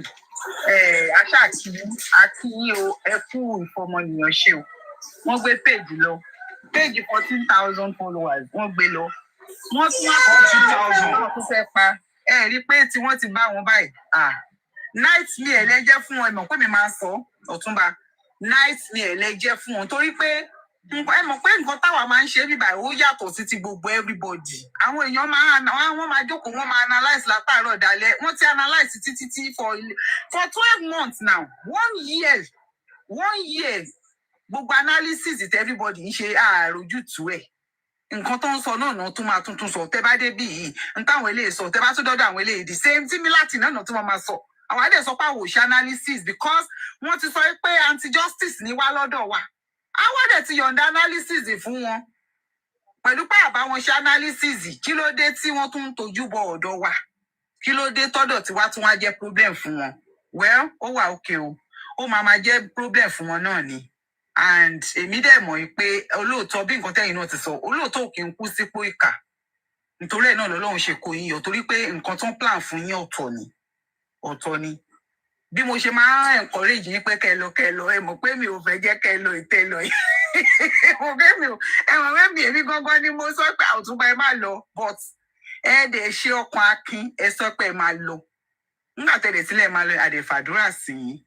Gbígbàdúrà náà ni. Àdúrà wa tó gbà náà ni òun ló fi jẹ́ pé ipa àwọn ò ká yín. So adúpẹ́ lọ́wọ́ Ọlọ́run fún pé Ọlọ́run bá wa kó yín yọ tó jẹ́ pé ìrà orí yín. Adúpẹ́ o, adẹ̀ kí yín gan ní ẹ̀kúṣẹ́. History will never forget you. I want to assure you of that. History will never forget you. Bẹ́ẹ̀ni, bóyá Ọmọwùmí pè yín o, bóyá Ọmọwùmí ò pè yín o. Ṣé bó lẹ́lẹ́dàá? Ọmọwùmí lẹ́lẹ́dàá. Liam náà dẹ̀ lẹ́lẹ́dàá. So wọ́n dẹ̀ rí pé tìtorí tiwọn náà ní gbogbo ìjà yìí. Ẹ jẹ́ ká dúpẹ́ nínú gbogbo ká máa dúpẹ́ ni. Ká máa dúpẹ́. So I'm so happy to see you. Inú mi dùn, I'm so proud of you wípé akínní àwọn oríkì tẹ máa ń kira yín yẹn in fact. Àwọn oríkì yín yẹn tẹ bá ní ọmọ àdìlẹ̀ kó gbó tó dé. Gbogbo àwọn oríkì yẹn mo máa ní láti wá lọ sọ́dọ̀ àwọn oríkì yẹn kéde bọ́. Kí máa bá àwọn oríkì yẹn kì í torí ẹ̀yin gan. No, ẹ surprise mi Ọ̀túnba. Torí mo mọ̀ pé mo sọ fún yín pé kẹ́ bá lọ, mi ò like mo fẹ́ discourage yín, mo ṣe títí pé Ọ̀túnba ẹ má lọ. Ẹni no, you will go. Ẹ wo akínní yìí o, ẹ dẹ̀ ṣiṣẹ́ akíngbà tẹ lọ náà. I'm so happy, I'm so proud of you. Ẹ jọ̀ọ́ bí ẹ ṣe ṣèlérí fún wa, ẹ mọ̀ pé ẹ̀yin náà là ń tẹ̀lé, ẹ̀yin náà lọ̀gá wa. Bẹ́ ṣe ṣèlérí fún wa yẹn, ẹ ṣáà jẹ́ ẹ̀yin ẹ má padà. Nǹkan tí mo fẹ́ sọ fún yín nìyẹn. Torí olóòótọ́ kì í kú sípò kà. Ṣé ó ti yé yín? So adúpẹ́ lọ́wọ́ yín o. Dúpẹ́ Ọlọ́run nìkan ló lè dúpẹ́ tán fún yín. Ọlọ́run nìkan, torí pé tó bá jẹ́ pé lòmíì ni péjì nìkan tó gbé lọ gan ẹlòmíì àti gbọ́ kó bòmíì lọ àti ní kí ló ṣẹlẹ̀ gan náà. Péjì tẹ ti ń build nǹkan yín jẹ́jẹ́jẹ́jẹ́ yín tẹ tó máa ṣe ọ̀rọ̀ justice lẹ ti ń build péjì yẹn. Wọ́n dẹ̀ ọ̀sùnkùn òru kan wọ́n dẹ̀ gbé péjì yẹn lọ láwù. Wọ́n dẹ̀ gbé péjì yẹn lọ. Wọ́n tún wá tó rí ẹ̀yin gangan real life. Wọ́n tún wá ní ẹ o. Ẹ̀yin làwọn tún fẹ́ pa rí fáyé wọn ti bàjẹ́. So I thank God for you. Mo dúpẹ́ pé ẹ padà. Mo dúpẹ́ o. Ìkàn ò ní gbàgbé yín o. Ọmọwùmí ò ní gbàgbé yín. Liam náà gbogbo nǹkan tó ń ṣẹlẹ̀ ní oníkálùkù ń kọ̀wé ara wọn ni. So we appreciate you. Tábà ní ká máa kí yín ẹ̀wò ilẹ̀ máa ṣú. Mo máa fáwọn ẹlòmíì náà láàyè kí wọ́n sọ̀rọ̀. But we so much appreciate you Ọ̀túnba. Ẹ̀yin là ń wò wájú ẹ̀ẹ́dẹ̀ disappoint wa rí. You have been a leader. You have the characteristics of a leader and you have always been there as a leader. Yẹun. That is one unique thing I know about you. Yeun. Gbogbo ẹ̀ là ń rí. Gbogbo ẹ̀ là ń rí lọ́tún lósì o. Yeun. Orí nǹkan tẹ́ dúró sí náà ní lẹ́yìn lójú bẹ́ẹ̀ bá wá ta ń tẹ́ máa sọ náà lẹ́ máa sọ lẹ́yìn. Gbogbo ẹ̀ là ń rí. Àwọn míì wà tó jẹ́ pé lẹ́yìn náà ti ń dún. Tó bá ti wá síta wọ́n máa sákó sílé ni wọ́n máa ṣe bíi pé kọ́ má rí táwọn wí. À ń rí gbogbo ẹ̀ náà. À ń rí gbogbo ẹ̀ ṣùgbọ́n ẹ̀yin aṣàjẹmáṣe ni yín Ọ̀túnba. We are so proud of you. We are so proud of you, honestly. You don't want to know how happy I am. We are so proud of you. Wọ́n máa sá kiri pé kọ́ má bàa sọ pé àwọn làwọn sọ ilé, kọ́ má sọ pé wọ́n máa pretend, wọ́n máa dákẹ́, wọ́n á keep silent. Kọ́ má sọ pé ọdún àwọn lélẹ̀ ti jáde o, àwọn ọ̀dọ́ lágbájá náà ti sọ. But ẹ̀yin Ọ̀túnba ẹ yàtọ̀. I'm so proud of you. Ẹ wo, ẹ jẹ́ kí n jẹ́ kẹ́lòmíì sọ̀rọ̀.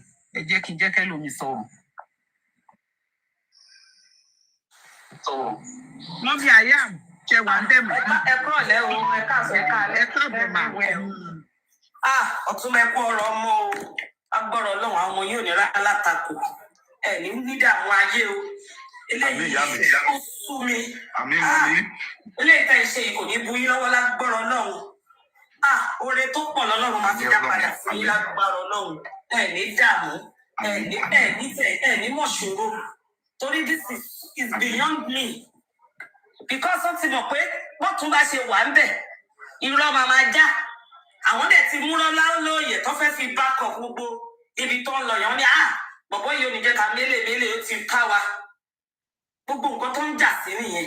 Ipò máa mú àwọn ẹ̀yin nìkan ní problem gbogbo wọn. Kí gbogbo wọn check ara wọn out náà. Kọ́mọ bí táwọn ti ní problem. Fọ́n á attack mọ́tò yín.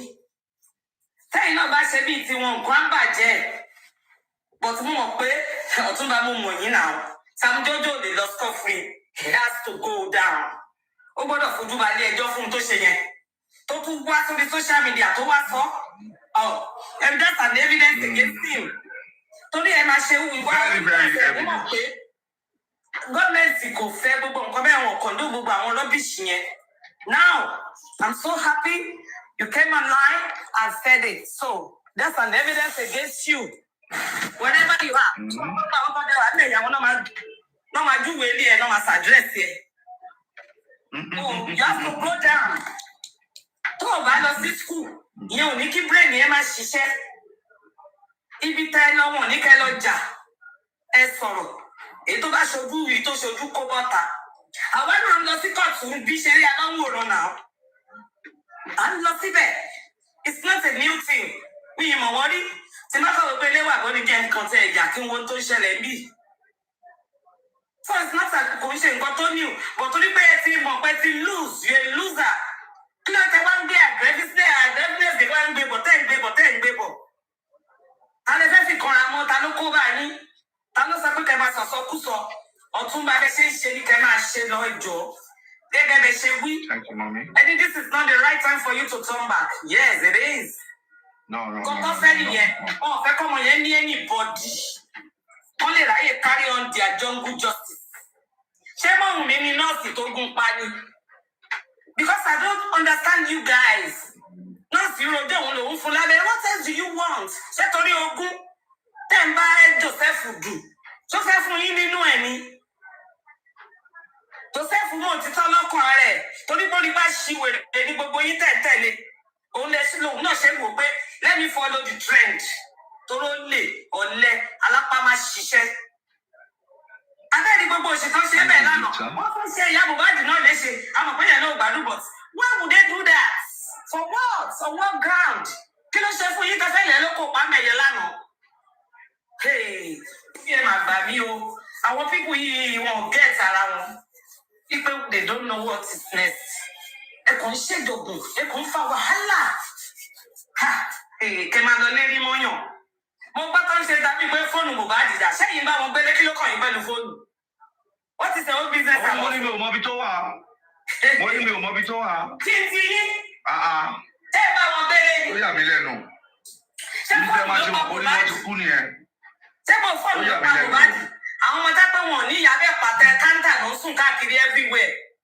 Ntọ́ bá ti sọ sí wọn lẹ́nu náà ń ṣe they don't even know right from left. They are just there. No future, nothing. Wọ́n kàn ń wà káàkiri everywhere. Ìgbóná ni wọ́n ṣe wà yẹn. Àwọn ọmọ játijàti. Tọ́ba dẹ̀rọ ọlọ́pàá lẹ́ẹ̀kan tó kó wọ́n sí àwọn máa sunkún bíi Arífá ni. Ipe ẹjọ́ sáà ẹ bá bí inú nǹkan tí máa jẹ ni mò ń wà. Arífá ọmọ pé you are going down another time. Ṣọmọ pé ẹjọ́ ẹ̀ ò tí ì tán. Ó tún ń ṣe mí. Kò sẹ́ni tó bá bẹ̀rẹ̀ bẹ̀rẹ̀ léyìí. Ẹ̀yin ò lè sẹ́tọ̀ fún lè. Kí lọ́mọ ọlọ́mọ ṣe fún yín tẹ́ fẹ́ pàdánù? Ẹ fẹ́ kẹ́ni kankan wà pẹ̀lú ẹ̀. Ṣọ́ fẹ́ pín fún yín nínú nǹkan tó ní ni. Wọ́n ní kẹ́yẹ parọ́ ẹ máa sòótọ́. Ó lágbára bó ṣe wo díẹ̀ lánàá ní. Kí ni gbogbo eléyìí? Ṣé ó go to this extent? Why are they doing this?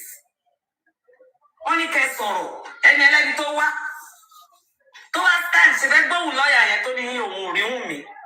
Wípé bọ̀tà wọn ti sọ̀rọ̀. Òun lòun sọ pé òun tóun bá ní wá kó má wà.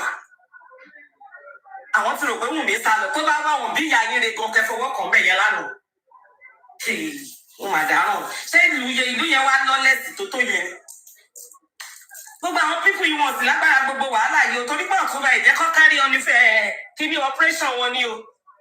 Gbogbo lè tán jà. Tí àwọn ọmọ rówó gbà mọ́ bí ìtàn ṣe ń gbà tẹ́lẹ̀. Ara ń ta wọn gan. Ara ń kọ gáàsà wọn gan. Ẹ̀jẹ̀ kọ́ lówó yẹn gbogbo tó ń ta wọ́n lára gangan nìyẹn. Ìpẹ́ bá nìyí ló ń di oúnjẹ wa. Òní òjá jẹun. Òun ló já ṣe léyìí. Òní kí ni yẹn lásán òun ló ń fún wọn ní problem. Ẹ̀yin gangan problem ẹ̀jẹ̀ kan jalè. Irọ́ tó ń push out. Ẹ bẹ̀rẹ̀ sí ní jà and they don't like it. Àwọn sì fẹ́ máa parọ́ lọ. Ẹ̀yin nílò ẹ̀yin parọ́ wọn. Ẹ sòótọ́. Gbogbo nǹkan tí wọ́n láìkì nìyẹn tó ń bí wọn nínú. Lágbára Ọlọ́run Sami Jọ́jọ́ mo gbàdúrà fún ẹ o. Tó bá ti bímọ, mo máa ń gbọ́ táwọn òkè ègbè ń dúnnú ilé ẹ̀. Gbogbo wọn ló máa ṣàgbákò. Irọ́ wọn máa purọ́ tó ń ṣe mọ́ wọn. Lágbára Ọlọ́run Arífá. Ìwọ náà gbogbo rọ́ wọn máa pa mọ́ ẹ àtàwọn ọmọ tó bí. Fẹ́ránù o ò ní bọ́ nínú ẹ̀ torí ṣì ń di bí àkàrà oṣù. Ìwọ náà ò ní bọ́nu wàhálà. O ò ní bọ́nu ẹjọ́ wẹ́wẹ́. Tó bá ti ń bọ́ nǹkan, wà tún rà míì. Wúlẹ̀ hẹ́là yìí tẹ́ máa ní kéèyàn kan máa rìn. Ta ni yín? Ṣé torí bá túmọ̀ fẹ́ wá inú ìwà wèrè? Ta ni yín? Ta ni yín Nàìjíríà? Ẹ mọ̀yàn lẹ́lọ́ṣẹ̀ oṣù mẹ́ta. Tẹ bá mọ̀yàn só yẹ kẹ́ ẹ ṣẹ̀ wọn ni. Àbí àwọn tẹ́ ti gbàgbé ni. Ẹ̀yin olórí burúkú máa ń ṣàǹfààní ọmọ. Ẹ máa parọ́ sẹ́mọ́ Mohbad rí ni tẹ́ ń parọ́. Ẹ̀ẹ́dẹ̀ fi wọ́n lẹ̀ pẹ̀lẹ́ owó wèrè wọn kọ́ máa bá yín. Kí n ti yín? Ẹjọ́ gbogbo wọn kọ́ Joseph ni òun ló dá wàhálà kalẹ̀ tó ní ẹ máa parọ́ ibẹ̀ lówó wà àwọn dẹ̀ láwò bá yín pa àparọ́ ẹ fọmọ lọ́mọ lẹ̀ níjọ́ tẹ bá ti fohùn mí lẹ̀ àwágbọ́n á fi yín lẹ̀ àdìbà yín jà mọ́ ẹ fi hùn mí lẹ̀ let peace reign ẹ fi hùn mí lẹ̀ òun kọ́ ló kọ ọkọ ẹ̀ nọ́ọ̀sì ló pa ó dẹ̀ ti wà lẹ̀ wọ́n ti establish ẹ fọmọ lọ́mọ lẹ̀ kó ní kálukú máa gbégbé sí ayé ẹ lọ Ọ̀túnba ẹ ní ṣoore tó máa bu yín lọ́wọ́ lágbọ́rọ̀ Ọlọ́run ìtẹ̀síwájú ìgbéga báyìí lọ́lọ́run máa fi sọ́nà yín lágbọ́rọ̀ Ọlọ́run èyí tẹ́ ṣe lánàá báyìí lágbọ́rọ̀ Ọlọ́run ẹ̀ ní gbèrò tìjú lórí ẹ̀ lágbọ́rọ̀ Ọlọ́run mọ́tò náà bàjẹ́ èyí tó ju yẹn lọ́lọ́run máa fi bless yín very soon ní láìpẹ́ ẹ fi wọ́n lẹ̀ sẹ́yìn jó ní mọ́tò kan bíi tiwọn ni àwọn olòṣì tó máa lọ rẹ́ǹtì mọ́tò wá sí kọ̀ọ̀lọ́nà ìpọ̀ àwọn olórí burúkú. ó lè kò ní mọ́tò ó yá mọ́tò wá ní mọ́tò tó bàjẹ́ ṣó bàbá ẹ ní irú ẹ ni ó vandalize mọ́tò 8 million ó ní kò pé ó lọ yá mọ́tò ní ṣolórí burúkú olòṣì àgbàlagbà tẹ̀ ní kì í ṣọmọdé tó ṣẹlẹ̀ tẹ́ papọ̀ bí ilé só olòṣì mo tẹ̀ wò ó mo ní sẹ́ni náà ń pè Sami Jọ́jọ́ ni àfi bí àkàrà wèrè olòṣì that guy ẹ gbọ́dọ̀ make sure pé ó face the judgement a mọ̀ pé Nàìjíríà ò fi wà fẹ́ni tó bá ti kọjá yìí ẹ̀ torí ẹ̀ lọ fẹ́ nù lọ́wọ́ mọ́tò wáyé àtijọ́ kan ló gbé wá mo ní tí mo bá gbé róṣù ẹ̀wá náà ẹ máa bà mọ́tò yẹn jẹ́ àbí. ṣé torí tiwọn ìwà gbé mọ́tò gidi lọ síbẹ̀ yẹn ẹ̀ ń lò dé ìyàwó ni. ìgbà táyé wọn ò bàjẹ́ ó ní wọ́n máa ti burú mà ní mọ́ mi bí ọmọ mi ń ṣe ìyàwó mi kò yé mi. kí lẹ̀ ń bá kiri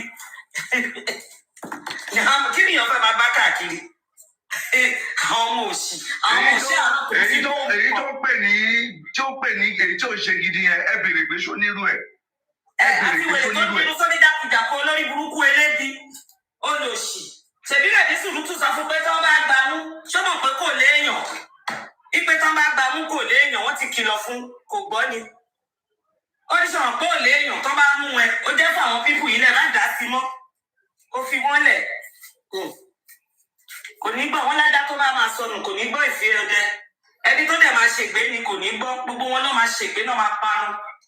tábìlọ́dọ̀ máa mẹ́sọ̀ pé ọ̀tún ẹbí gan mi ìdíjẹ́kọ̀ tó bá fi ẹlẹ̀ máa mẹ́sọ̀ pé ó fojú balẹ̀ ẹjọ́ ìwọ ni scapegoat Arifa your second time is coming and you must face it ṣó ti yẹ o ṣe lásán o tún máa lọ mí next time they will use your words against you tẹ́lẹ̀ ya wèrè ní ẹ̀yọ́ mú òṣì jẹ́jẹ́ kẹ́lòmí sọ̀rọ̀ tún ma ẹ kú ọ̀rọ̀ ọmọ.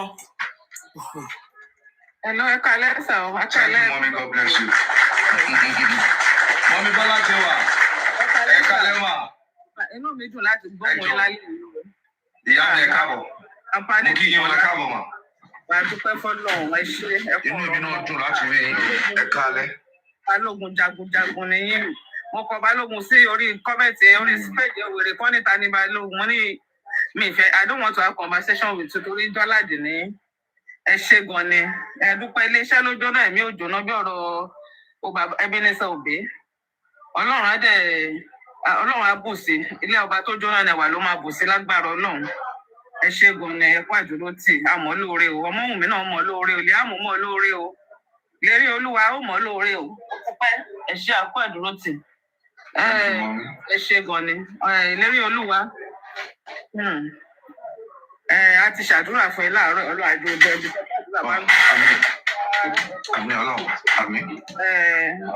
Ọlọ́sinmi ni wàhálà ilé ayé yìí pọ̀ mo rí gbogbo wàhálà ọlọ́sinmi ẹ̀mí Ọlọ́run á bá mi rẹ́sì Ọlọ́run á bá mi rest in peace lágbára Ọlọ́run gbogbo ẹ̀yọ́ Ọlọ́run ewé kan kì í bọ́ lára gètè òkè tí Ọlọ́run kì í mọ̀ sí ó yẹ Ọlọ́run ni Ọlọ́run dẹ̀ ṣe ó wá fi ọmọ rere ó fi rọ́pò ààrẹ Ọmọ́wùnmí ọkọ mi Àjọkẹ́ Ọlọ́run á wà pẹ̀lú ẹ̀ o ọba mi dì ọmọ o gbogbo orílẹ̀-èdè yìí iṣẹ́ àtòrí yìí náà sí dem anymore Ọlọ́run á bá mi jùlẹ̀ Líàmù á bá mi dá sí adìrú àdìgbà orí bàbí ò ní padà lẹ́yìn ẹ̀ gbogbo ibi tó yẹ kí bàbá ẹdẹ tí ò dé òun á débẹ̀ akọjá bẹ̀ light ó ní light ìgbà tó bèrè pé MOHBAD ó nínú is light is a boy light yẹn kò wá ní kú òun náà tó pàṣẹ ọmọ mi tó máa bí ádẹ̀rógbò èlò Ọlọ́run á bá mi dúró ti Ọmọ́wùnmí ẹ̀mí ọgbọ́n àtẹ̀mí òye tó máa fi tán ọmọ yẹn Ọlọ́run á bá mi fi fún ẹ ọkọ mi àtúnṣe máa kí ẹ létà á ní kàṣẹ kóbókóbó ni Mr. Yomi Fábíyì ẹjọ òun ní ká competition fún torí òun ló dá gbogbo wàhálà ilẹ̀ òun ló insinate gbogbo violence tó ṣẹlẹ̀ yẹn torí àtijọ́ tó ti lọ sí quest àárí gbogbo ilé rí òun ló dá wàhálà lẹ̀ so ẹ gbọ́dọ̀ fi fire petition náà fún lórí bú.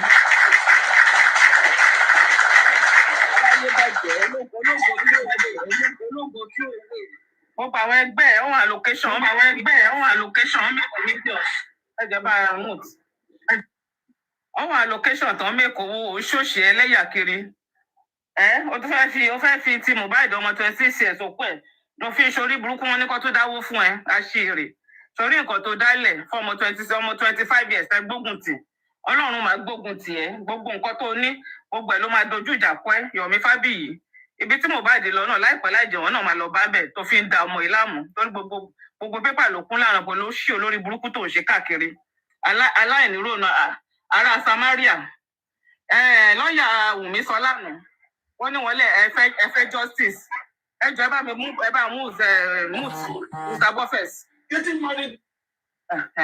lọ́ọ̀yà Wùmí sọ lánàá ó ní jòsí olóòfẹ́ justice wọn ló ń lọ bẹ́ẹ̀lì àwọn suspect Joseph Aloba ìwọ ló ń lọ bẹ́ẹ̀lì àwọn suspect sórí bí crime boy bó ṣe ń sá káàkiri wọ́n ní ẹlẹ́ṣẹ̀ sáíláìsẹ̀ tó ń le ó rí pé kò gbádùn gbogbo nǹkan tẹ́jọ́ sí lóyìn máa tú kalẹ̀ orí MOHBAD oníjó onísinmi ìwọ bàbá Bush sórí ibi tó bá dé ẹni tó yẹ kó máa ṣàdúrà ohun tó mọ ọmọ ẹrí oní north ní south ní east lọ ti ń ṣàdúrà orí burúkú làwọn olórí burúkú tó gbé kalẹ̀ èpè ló ń ṣe búlì ló ń ṣe lórí platform wọn tún lè celebrate Mohbad ẹ̀dẹ̀ lẹ́yìn jà fún justice. Ọlọ́run máa mú gbogbo yín lágbára Ọlọ́run máa mú yín lágbára Ọlọ́run. Darusha ní gbogbo ọkọ̀ evidence tẹ́ bá ní ó ní ẹ kó lọ sí station. Àwọn tó wà bẹ́ẹ̀ tí nǹkan ṣẹlẹ̀ ẹni rán ló pẹ̀ tún bẹ̀rẹ̀ sí ń gbọ́mọ lọ́mọ ṣépè. Ó ní wọn ẹ̀kan waste owó yín ẹ̀yàn lórí burúkú aláyébàjẹ́ dáwókù nation. Àwọn family yín wà bébí ń pa wọn ẹ̀ lọ ẹ̀pù àwọn ọmọ ọlọ́mọ tó tọ̀rọ̀ oúnjẹ jẹ́ Nàìjíríà wà ń bẹ̀. Ẹ lọ kó kẹrán wọn lọ́wọ́. Ẹ kàn ń dáwó òṣì káàkiri. Ó ní kẹ́kọ̀ọ́ evidence ẹ bá ní ẹ má kó lórí social media ẹ lọ fún wọn ní station. Ẹ jẹ́ ká ní ìsinmi, ẹ jẹ́ ká gbádùn. Wọ́n ti mọ ọmọ ọlọ́mọ wọ́n ti bàjẹ́ ibi iṣẹ́ lè níyì ọmọkùnrin afẹ́ ìjàbọ̀ Ọlọ́run ṣe mo lè sọ sẹ́ẹ̀sì sí mo wá ṣàlàyé fún mo ní abiyamọ lìwọ náà ṣé obóbìnrin ṣọ́mú ẹ ṣó lè pa ọkọ ẹ̀ tó ní wọ́n ti bọ ọmọ yìí jẹ́ mo wá gbé jókòó ó yẹ ṣe tán ní 5 8 mo tó kúrò bẹ́ẹ̀ mo wá gbé jókòó wọ́n bẹ̀rẹ̀ sí ṣàlàyé níkọ̀ọ̀kan tó wọ́n ti gbọ́ mo ní ẹ ti lọ gbọ́ Bukky Jesse wọ́n láwọn ọmọdé àti kékeré lọ ti ń bára wọn bọ̀ níbo ni kí ni Wùnmí ò ní mọ́tò kò ní ìkankan mo bẹ̀rẹ̀ sí ṣàlàyé kọ̀ọ̀kan ní ọ̀rẹ́ colleague mi yẹn ló wá nìyẹn ló wá bẹ̀rẹ̀ sí gbé wọn ṣépè nǹkan ẹjẹ ká má explain fún wọn wọ́n sì fún ọmọ ọba kan ti gbọ́ gbogbo nǹkan tí àwọn òrì yẹn sọ síta wọ́n bẹ̀rẹ̀ sí ṣàlàyé wọ́n ṣe níjòsí wà bẹ́ẹ̀ ìgbà tó gbéyọ̀ sọmọ Ọlọ́run tó dẹ̀ ń purọ́ tó ṣe bíi pé òun mọ̀ kankan and the first interview tó sọ ó ní Ọlọ́run kò sí kankan tó ṣe òun suspect ẹnì kankan ló wá bẹ̀rẹ̀ sí ń da Nàìjíríà Lagos state government ẹ jẹ́ kó ṣìranu wọn kúrò ṣé ẹ̀ ní nǹkan tó fẹ́ fi owó tax ṣe ni ẹjọ́ wẹ́wẹ́ Saidi sọ̀rọ̀ ẹni rọ́ ló pa Darusha sọ̀rọ̀ ẹ ló bá mi sọ̀rọ̀ ẹ ẹ̀wọ̀n tó wà ń bẹ̀ tó ṣojú wọn olórí burúkú Yomi sì mò ń gbọ́ tó ń interview wèrè crime boy bíi tọ́jọ́ ẹ̀wọ̀n ló máa jọ kú sí tó ń bèrè lọ́wọ́ ẹ̀ pé ṣéwọ̀n náà ní ẹ tó lè ṣe tó lè dúró fún ẹ ta ló máa dúró fún crime boy tó ṣojú òun kọ́ lọ sẹ́wọ̀n tó ní ṣe orí ègbò ṣó ń ṣèṣe àbí kò ṣèṣe kò lè sọ̀rọ̀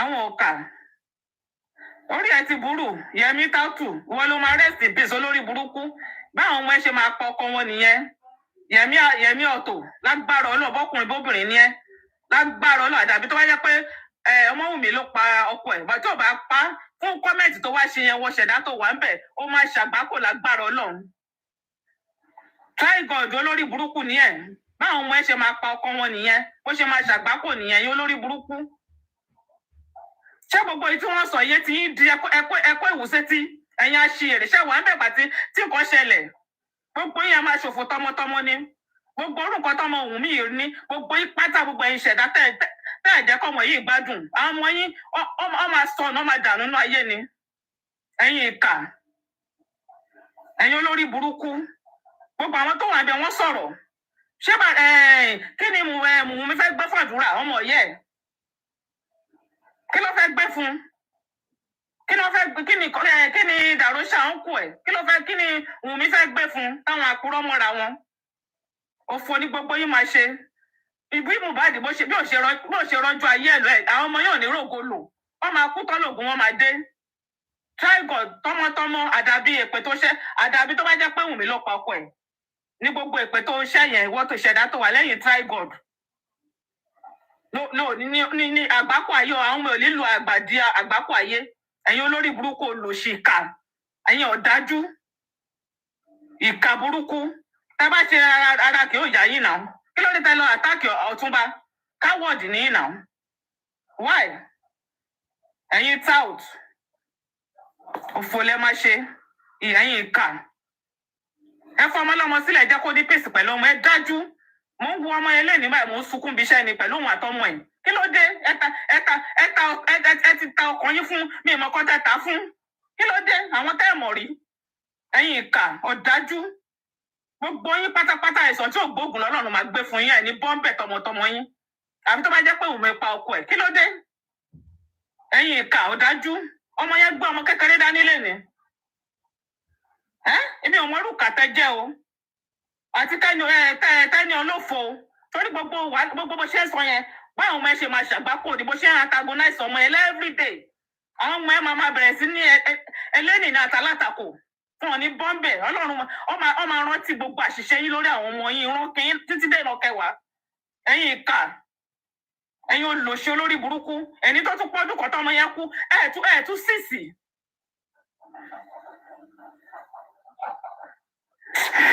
ẹ ṣe ọ̀dọ̀ ṣé ọjà ìdájà tún padà wá jẹ́ káwọn ẹlòmíì padà wá jẹ́ káwọn ẹlòmíì sọ̀rọ̀. ẹ ṣe mà ọtún bẹ bá pàtẹ́wọ́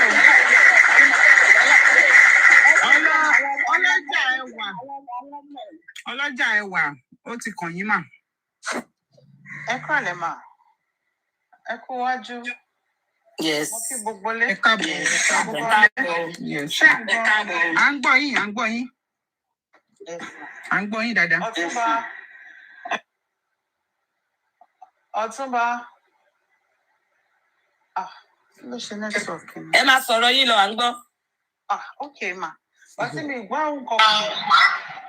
Ṣọ́túnba wà ń bẹ̀. Ẹ ló sà. Ọlọ́ṣà ẹwà wọn wà bẹ́ẹ̀ wọ́n lè ti lọ mu gàrí o, Ọ̀túnba máa ń mu gàrí gan. Kò tí tó táà tí máa mu gàrí, kò tí tó ṣe ìkan lójú yín, wọ́n ṣe ìkan lójú yín, èèyàn lè ṣáwó lójú yín, èèyàn lè ṣáwó lójú yín. Nígbà bẹ́ẹ̀ dẹ̀ dáhùn tó dẹ̀ ń pè yín. Tó bá máa tó tó ẹ̀kú sí ẹ̀wọ̀n ní tó kẹsẹ̀ sí ọ̀kan lẹ́nu, sí ẹ̀wọ̀n ní mo ti kẹsẹ̀ sí ọ̀kan lẹ́nu. Àti ìdébẹ̀ yẹn, ẹ jẹ́ ká sì máa sọ̀rọ̀ lọ́nà. Ọ̀túnba ẹ ra sà o, ẹ kúṣẹ́ o. Ọlọ́jà ẹwà, my sister. Mo fẹ́ béèrè nǹkan ni. Na so na dey do. Ṣé bí Quest ṣe máa ń rí nìyẹn bàbá? Mo ní kọ́kọ́ bí yín ná. Ṣé bó ṣe báwo ni kí lórí aspect wo? Nǹkan tẹ́mi rí ń bẹ̀ yẹn lánàá. Bí ìgbà tí wọ́n lọ kó bí ìgbà tí wọ́n lọ kó àwọn wèrè àwọn ẹrú kú wípé ẹ wá lọ ṣe jungle justice ẹ wá lọ dàbẹ̀ rú bíi pé kó tún bá ogun wá. Do you understand, sir? That is the scenario I saw yesterday. To be sincere with you, kò kí ń rí bẹ́ẹ̀. Ṣùgbọ́n gbà tí wọ́n ti nínú Messiah, wọ́n dẹ̀ ti kówó fún un, ó ti drop account ní gbogbo àwọn platform olórí burúkú wọn. So wọ́n ti rówó láti fi recruit àwọn máa lè. So ìdí nìyẹn, a dẹ̀ dúpẹ́ pé àwọn ọlọ́pàá wọ́n jẹ́ wa. If not because of àwọn ọlọ́pàá wà everywhere lánàá, nǹkan táwọn wí ìkọlà máa wí. Ṣé understand? So ẹ máa sọ̀rọ̀ yín lọ. Ó wà evidence. Torí mo rí bẹ́ẹ̀. Nígbà tí mo ti rí pé àwọn tó wọ t-shirt yẹn ni, mo ti mọ ibi tó ti wà. Wọ́n easy láti tètè identify. Ẹ lè sọ wípé bí báyìí, that is one thing tí mo like inú wọn. Ẹ lè tètè mọ̀ pé àwọn rèé. Because the atmosphere ń bẹ̀ yẹn lánàá. Mo wá sọ wípé nǹkan tí mo sọ mo tún repeat torí mo ti wáyé látàárọ̀. Mo ti sọ lọ́dọ̀ tèmi o. Wípé tó bá yẹ pé bó ṣe ń rí nìyẹn, I am glad wípé mọ́ mi ò wà. And I even said something about beefing up mommy's security. On the contrary, I would suggest or rather advise, kó má yọjú sí question mọ́. Nǹkan tó ṣẹlẹ̀ lánàá yẹn, bó tiẹ̀ jẹ́ títí fídíò títí Darusha àti ìyá Mohbad tó ń lọ lásán. Tó bá tender ẹ̀ fún court, tó tender ẹ̀ fún àwọn ọlọ́pàá, the police authorities, tí wọ́n rí, it's enough as an excuse fún ọmọ yẹn láti má yọjú sí inquest. If the Nigerian police cannot single-handedly when I say before, ṣẹlẹ̀ àwọn ọlọ́pàá tẹ̀mí rí bẹ́ẹ̀ yẹn lánàá. Táwọn ọmọ yẹn, Ọ̀túnba, ẹ̀rọ kọ́lé burúkú lọ́pọ̀ jù náà àwọn ọmọ yẹn. Àti ọba kíṣà àwọn tẹ̀mí rí, bóyá ń gbà tẹ̀mí lọ tán o, bóyá wọ́n lé àwọn kan, but àwọn kan wà tí wọ́n wà níbi ẹ̀gbẹ́ kọ́ọ̀tì ẹ̀ gangan báyìí tíṣẹ̀tẹ̀ lọ, wọ́n fa kinní yìí, wọ́n múra lẹ̀ ni ẹ̀rí lójú wọn wípé sẹ́ẹ̀ ní bíbá ilé ni. Àwọn yẹn dẹ̀rẹ́ tó bá dójú ẹ̀ apálọ́pọ̀ òkèǹkà àmì ló máa ń kápárù wọn. Mo kàn rí pé yes, the police were there to like conduct okay àwọn ò fẹ́ rowdiness wọ́n through ọ̀nà wọn ò fẹ́ kọ́kọ́ dúró ẹni àwọn oníkẹgbára yín sẹ́gbẹ́ kan kẹ máa ṣe òṣì tẹ wáyé yín wá ṣe. Then àwọn court náà àwọn náà ti gate wọ́n ń wojú kó tó ṣí gate fáwọn èèyàn ni. That I saw. but nígbà tó di pé wọ́n jáde anything tó bá ṣẹlẹ̀ outside the court lè mú court sí àwọn ọlọ́pàá tèmi dẹ̀rẹ̀ wọn pọ̀ tó because tó bá jẹ́ pé kò kì í ṣe wípé mo ń wo nǹkan tó ṣẹlẹ̀ sí bọ́ yẹn lánàá bọ́ ìdàrúṣà yẹn mo lè máa jọ́ ṣe kò ṣe owó èèyàn 2-3 kan máa bà pẹ̀lú bó ṣe gìrìgìrì mọ́ lójijì yẹn ẹ wọ́rù wèrè tó wá bá yín yẹn he doesn't have any cause to come and meet you òun kọ́ lọ́ interview but because ó fẹ́ fa wàhálà na so they do tó bá fẹ́ fa ìjọ̀gbọ́n wọn kò gbé wèrè kan wá even the tone of his voice gan of his bó ṣe sọ̀rọ̀ gan ẹ̀ ti mọ̀ pé ìjà ló gbé wá kí ni tí pẹ̀lú boni fóònù Mohbad wà tó bá yẹ pé kò ṣe pé kúrò ń bẹ̀ yẹn ó ṣàfẹ́ ṣe nǹkan kan ní ibẹ̀ yẹn ó fẹ́ ṣe nǹkan kan yes definitely ẹ̀yin náà wá pẹ̀lú security but they wanted to start trouble at the end of the day mo ẹ̀ṣẹ̀ ń gbọ́ lọ́yìn ẹnu yín gan sí ni mi ìgbọ́ tẹ́lẹ̀ pé bí wọ́n bà mọ́tò yín jẹ́ gbà tí mo dé sí mo ní pé sọ àwọn ọmọ wèrè yìí fídíò tí bí mo rí yẹn online lórí gold mine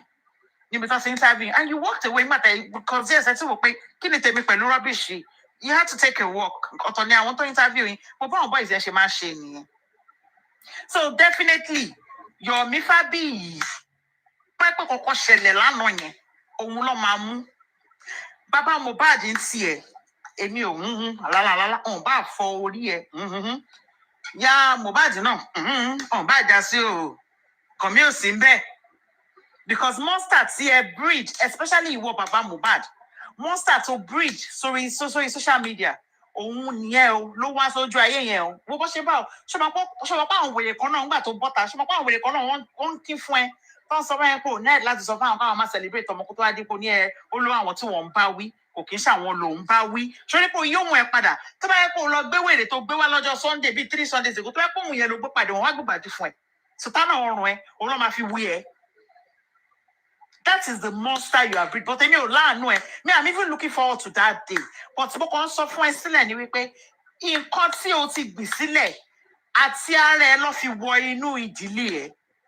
They were able to penetrate the people that did not make your son live his life. They bullied him. They made life unbearable for him. They did not even want anything attached to his name.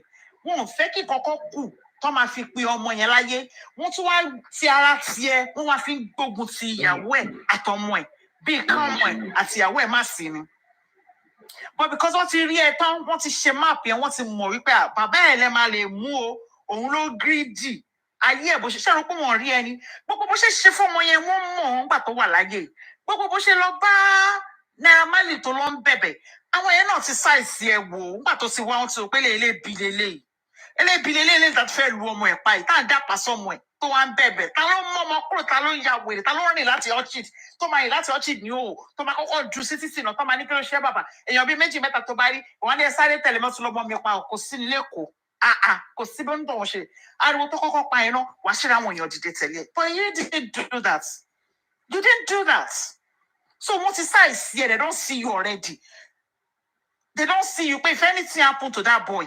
bóyá bákan o wọ́n mọ̀ pé you are buyable and yes you are just look at your life Joseph Aloba mo wò ẹ́ bẹ́ẹ̀ lánàá wọ́n ló wá dẹni tó wá ń yí òun padà wípé àwọn kan ló ń báwí àwọn kọ̀ọ̀kan ló ń báwí ìgbà tó máa sọ̀rọ̀ ìgbà tó máa ní gbogbo ẹni tó bá ṣe kinní kan you were very direct o sọ wípé ẹ̀yin kan kọ́ o lágbájá ni o kò dẹ̀ dárúkọ ẹni tó ń báwí ṣàn ó tó kó gbogbo wọn pọ̀ nínú bá tí wọn náà wá rí wọn torí pé àwọn ilé ṣorí pé o ti tẹ èmi tẹ láìkí ẹ bẹ́ẹ̀ but kó má wàá fi wèrè ẹ kó má wàá fi kó bá àwọn ọmọ tó kù because tó bá ti bẹ̀rẹ̀ sí ní pé àwọn ọmọ ẹ wá ń sìn be it the suspect or an eyewitness tó bá ti ń pè wọ́n wá ẹ̀rù á máa bà wọ́n and because nǹkan tí o ti dá sílẹ̀ lórí social media ó ní nǹkan táwọn tiẹ̀ fẹ́ gbọ́ selective justice lẹ́yìn wá ti yín táwọn ẹni ẹ bá ti sọ nǹkan tí wọ́n fẹ́ gbọ́ báyìí they will take it to the street. See,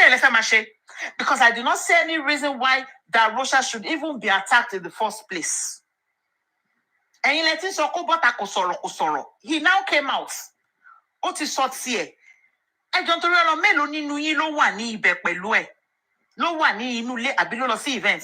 Ṣé báwọn náà ló máa give accounts? But because olórí burúkú yín, ẹ̀yin àṣìírè, ẹ̀yin kan wà monetization. Ẹ̀yin tí yín owó monetization lẹ́yìn wá gbà ṣùgbọ́n ẹ̀yin kan wà wọ́n sanwó fún yín ní tí yín steady wípé ẹ̀yin iṣẹ́ ẹ ṣáà máa bá wa dàrú wípé ó ti rí pé ó ti ń lójútùú bọ́mọ yẹn ṣe ti sọ̀rọ̀ lánàá báyìí tó ti tọrọ ẹ̀ ti jọmọ́ ti tàwọn bíi méjì mẹ́ta tó ti give èyí kíní títí wọn statement títí wọn ní court tó ti sọ̀rọ̀ tó ti pé ó ti jọra wọn báyìí ẹ wò pé ẹ tètè lọ ẹ mú ẹ̀ ń tẹ́ bá máa mú ẹ lu ẹ̀ ń tẹ́ bá máa lù so ẹ fẹ́ máa kó fear sínú àwọn èèyàn àbí ẹ fẹ́ jungle justice tẹ́ ṣe fún mò tẹ́ fi lù tẹ́ fi pa ẹ̀yin olórí burúkú aláyé rún àtẹ̀yí tó monetize page ẹ̀ tó torí ẹ̀ tó fi ń gbowó tó ń gbowó ẹkún tó ń gbowó òṣè owó tó jẹ́ pé òun máa fi sìnkú ọmọ náà máa fi ra kó sí ọmọ ni àdàbí tó bá yẹ pé orí òótọ́ lẹ wà èyí tí ò bá tí ì mọ̀ tán nínú yín láti bí 12 months tẹ́ ti wà lẹ́nu ọ̀rọ̀ tó lè jẹ́ pé ìdẹ̀pẹ̀rẹ̀ yín ní host tẹ́lẹ̀ sọ pé ẹ ò róòtọ́ nínú gbogbo nǹkan tó ń sọ yìí ó kó ẹ kó ọlọ́run mi ò tẹ̀ fà á lọ́rùn lọ́wọ́ wà láì mo fà á ilé èṣù lọ́wọ́ mo fà á ilé láàróyè lọ́wọ́ kó ṣe é ṣàkàṣàkà.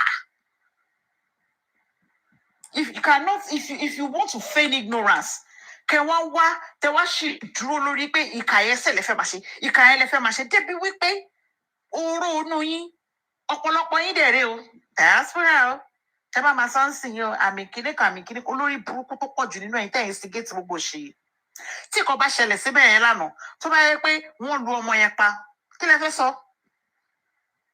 sọ ẹ ní mò ló pa àbí kí lẹ fẹ́ sọ olórí burúkú yín níbo lẹ wà nígbà tí mò ń jìyà kiri àwọn bọ́ìsì kọ́ lọ dúró tì àwọn bọ́ìsì kọ́ lọ́jọ́ ń lù kiri ni tójú yín bá fọ́ ẹ̀ ríran etí yín tún di ni ṣáwọn ọmọ yìí kọ́ ló wà pẹ̀lú mò nígbà ayé ẹ̀ ni dàrúṣà kọ́ ló ń tẹ̀lé kiri ni spending kọ́ ló ń tẹ̀lé kiri ni àdúrà àti ẹ̀kọ́ lọ́jọ́ ń lọ kiri ni ìyàwó ẹ̀kọ́ láàrin rí lẹ́mẹ̀wàá tọ́jọ́ ń ṣe rìhásà lọ́tún lọ́sì débi wípé àwọn ndla gan wọ́n tún gbé wàhálà wọn dọ́dọ̀ wọn ọmọ yẹn tún bá wọn dùn ìbọn tó bá yẹ pé ọ̀tá àbọ̀ yẹn ọmọ yẹn ló bà láàárọ̀ yìí Joseph Alọ́ba kí ló máa sọ wà lọ́lọ́ mọ́ta ẹ̀ ó ti bẹ́ẹ̀ mú kúrò lọ́nà you won't come out láti máa sọ gbogbo nǹkan tó ń sọ nípa ọmọ yìí o torí inú ẹ̀ máa dùn ni ṣùgbọ́n lọ́hùn tó rí wípé ọmọ yẹn kò ní ẹ̀ṣẹ̀ yín lọ́rùn ẹ̀ṣẹ̀ kan ṣoṣo ní wípé ó fẹ́ ọmọ nídìílé ẹ̀ Alọ́ba because gbogbo nǹkan yìí orí ẹ̀ ló ti bẹ̀rẹ̀ ìwọ lè kọ ẹ̀dá kéèyàn kankan máa bá mi sọ wípé bóyá VDM kan bóyá kinní kan àyàbá làwọn yẹn tó bá pàgbà táwọn yẹn ti gbé ọ̀rọ̀ yẹn ni wọ́n náà ti paná ẹ̀ because someone like me èmi sọ nígbà yẹn tí mi ò mọ̀ wípé ní ibi játijàti àgbà òfò àgbà rédèrèdè tí ò tó lé kí ló fẹ́ jẹ èyí tó jẹ nígbà tọmọ ẹ wà láyé tó òyò ó torí ẹ̀ lẹ́ran létí torí pé ọ̀nà ìbùrú ló fi ń gbà lọ́wọ́ ẹ̀ kò lè mú ẹ lọ́wọ́ wọ́n ròyìn pé tó bá fẹ́ gbowó lọ́wọ́ ọmọ yẹn náà bí ìjà báyìí ni wọ́n ní bí èpè ni ṣe bó sọ bá àtẹ̀bá yín sílẹ̀ ká tẹ̀lé lóòótọ́ káódà mo fún wọn níyẹn wọ́n parọ́ ọmọ ẹ̀ ni ṣe bó ọ̀nà bọ́tà ó sọ alájẹsẹ́ ó ní kọ́ wọlé tí bàbá celebrity gbé ó ní ẹ̀kan gba àkáǹtì ẹ̀ kọjá rí létà lárí gbogbo evidence bó ṣe ra mọ́tò fún ẹ̀ náà bó ṣe jẹ́ pé mọ́tò yẹn ò lè mọ iye ẹ̀ torí òre ti limousine tọmọ ẹ̀ kan tí ò tí ì gùn ó fẹ́ sọ̀pà kan sí ó ti pẹ́ tó ti fẹ́ máa jayé ó ti fẹ́ máa jẹ wọn ọmọ nínú oyún ọmọ tí ò tí ì gbò mélòó lọ́jọ́ orí ọmọ gan ọmọ tẹ̀sẹ̀ ò tí ì dúró lẹ̀ nínú kàríà ẹ̀ ó fẹ́ máa jẹ́ tó bá yẹ pé bí ìyá Burna Boy ṣe Burna Boy ṣé Burna Boy máa dúró ìyá Burna Boy jìyà gidi lórí ọmọ ni ìyá gidi ni ọmọ òkú làbẹ́ pẹ̀lú bó ṣe jẹ́ pọ́mọ yẹn náà òun náà ní tiẹ̀ lọ́wọ́ ìyá ò fi sílẹ̀ fi ilẹ̀ kẹ̀ àwọn méjì jọ ń ràn street ní pé ìwọkẹ̀ wá sóríire ìwọkẹ̀ tó bá dórin yìí náà ni máa fún ọjà ìtì ẹ̀ ni ṣòro pé Burna Boy náà rí challenges nínú career ẹ̀ ni èwo nínú àwọn ẹni yìí ni tani ò tẹ̀ ní career tani ò ní challenges nínú career but because you are a very greedy person very greedy wọ́n ti wá rí ẹ tán wọ́n ti mọ̀ wípé láti ara ẹ ló máa gbà wọlé gbogbo wọn wá ń sọ lọ́tún wọ́n ń sọ lọ́sì tó bá jẹ́ pé ò gbà lọ́wọ́ wọn ni kí wọn náà wá ràn àní wọn àbí ta wà lẹ́nu ìgbà tó ti kọ́kọ́ gbé ọ̀rọ̀ DNA yẹn wá tó ti kọ́kọ́ pa mọ́ wọn lẹ́nu yẹn pín bọ̀ tó bá tẹ́ pé wọ́gàn náà 24 less than 24 hours ó ti ní kọ́ wo ó ti fún ọ ní pressure pé ọmọ yẹn ò tọ́jú ẹ o ọmọ yẹn ò ṣe fún ẹ jẹ o tó dẹ̀ jẹ́ wípé Joseph Alọ́ba bẹ̀rù Ọlọ́run mi ò sí bẹ́ẹ̀ o but tó jẹ́ wípé ọmọ yẹn ó ti dòkú lẹ́ni ó pé ọdún kan lẹ́ni tí ọmọ yẹn kú tó bá jẹ́ pé lóòótọ́ ọmọ yẹn ò ṣe fún ẹ jẹ Joseph Alogba wàá ròyè wàá rùlà lórí nǹkan tó dá sílẹ̀ nínú ayé ọmọ yìí torí o ṣe iwájú ẹ̀ nígbà tó wà láyé ẹ̀ o ṣe ṣàkàṣàkà. You could not stand for him as a father. Kò sí ọmọ tí ò lè ṣe ẹsẹ̀ gbé tá a bá ní bóyá ó ṣe ẹsẹ̀ gbé nínú kàríà ẹ̀.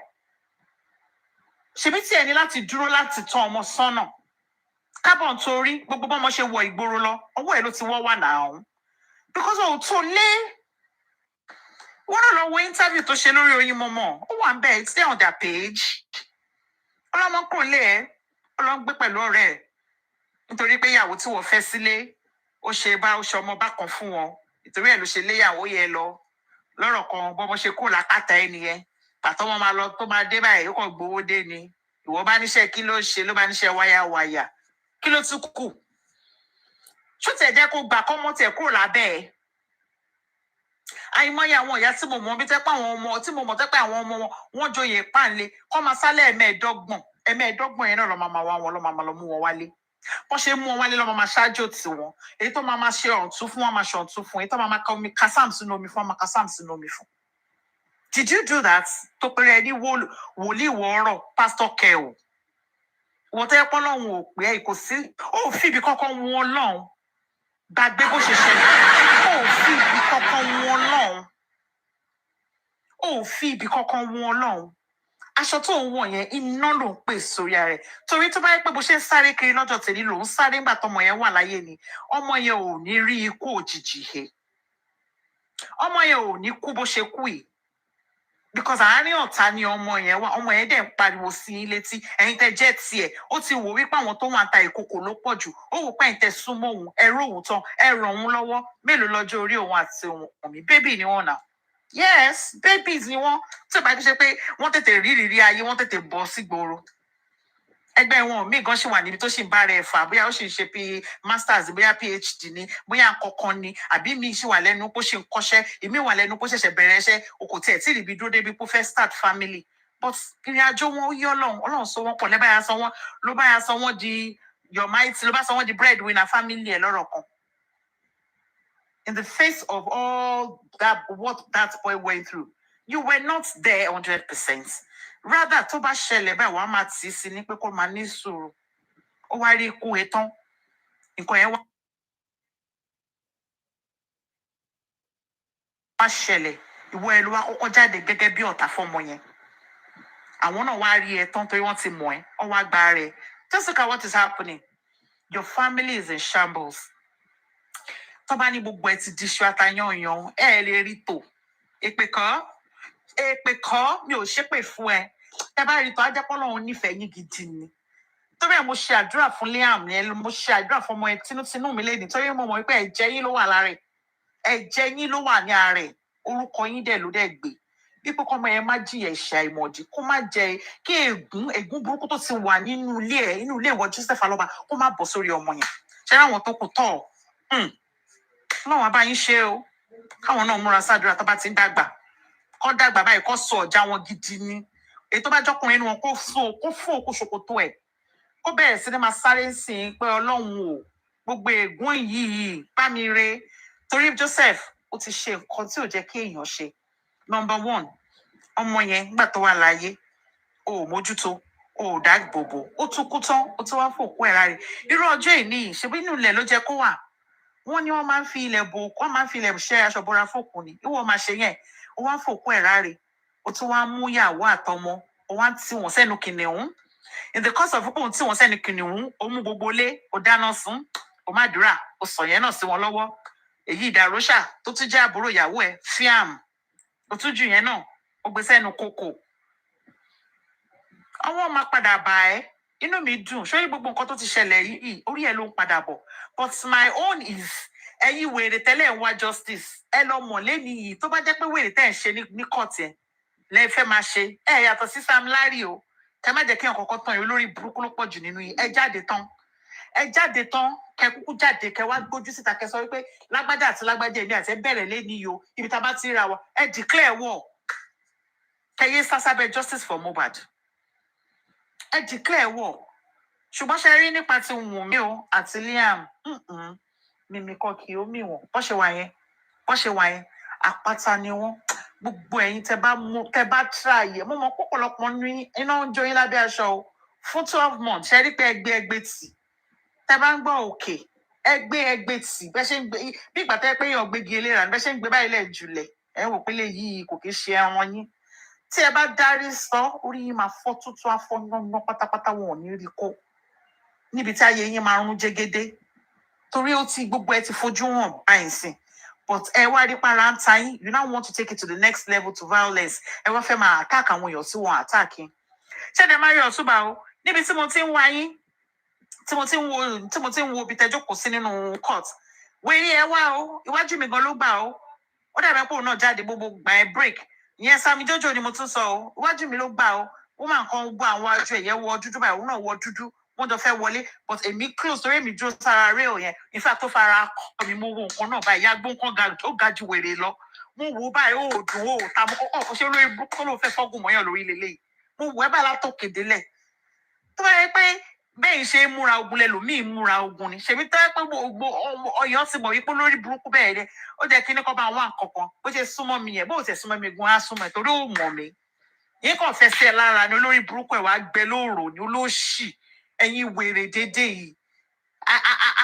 akú má mójú di ẹ̀yin èèyàn játijàti ẹni bí kọ́ lọ wádìí Sam Jojo yìí dáadáa kọ́ lọ wádìí ẹ̀ dáadáa àwọn tí wọ́n ṣe tó ṣe ọmọ yẹn níṣekúṣe àwọn ló ń sanwó fún because everything about him bí kò dojúrú ẹni tó bá ní sì tó sọ pé kò fi dàrú ṣàlẹ̀ òun ló ti ó lè jẹ́ pé òun wèrè ara ẹ̀ náà ló ti máa sọ fún wọn kó tó bá ti bọ́ta o tó fi lè jẹ́ pé òun náà ló tún mọ àwọn èèyàn wá káàkiri tó tún sọ so gbogbo èyí tó ṣe yẹn gan ó possible kẹ́ pé wọn náà ló wà ní ìdìbò ṣe attack ọmọ yẹn tó ń ṣe wọn tó ń gbá àwọn awítọ́ wọn pé MOHBAD ní apààyàn àbí kìtẹ̀ ní èèyàn kan pò sọ pé kó má pè bẹ́ẹ̀ ó jẹ́ kẹ́nìyẹn yan ẹlẹ́nu ni ó jẹ́ kó yan ẹlẹ́nu kí wèrè rí bọ́ sínú gọ́tà dànù torí kò tọ́ sí wọlé láti sọ fún yàn kan kó má pè yàn kan ṣé bíbi tẹ́ bá yẹ wọn dé nìyẹn níbi tẹ́ ti ń ṣòṣì kiri níbi tẹ́ bá yẹ wọn dé nìyẹn ayé gbogbo yín ń jégéjégé ayé yín ń rùn tọ́ba láyé èèyàn ń rùn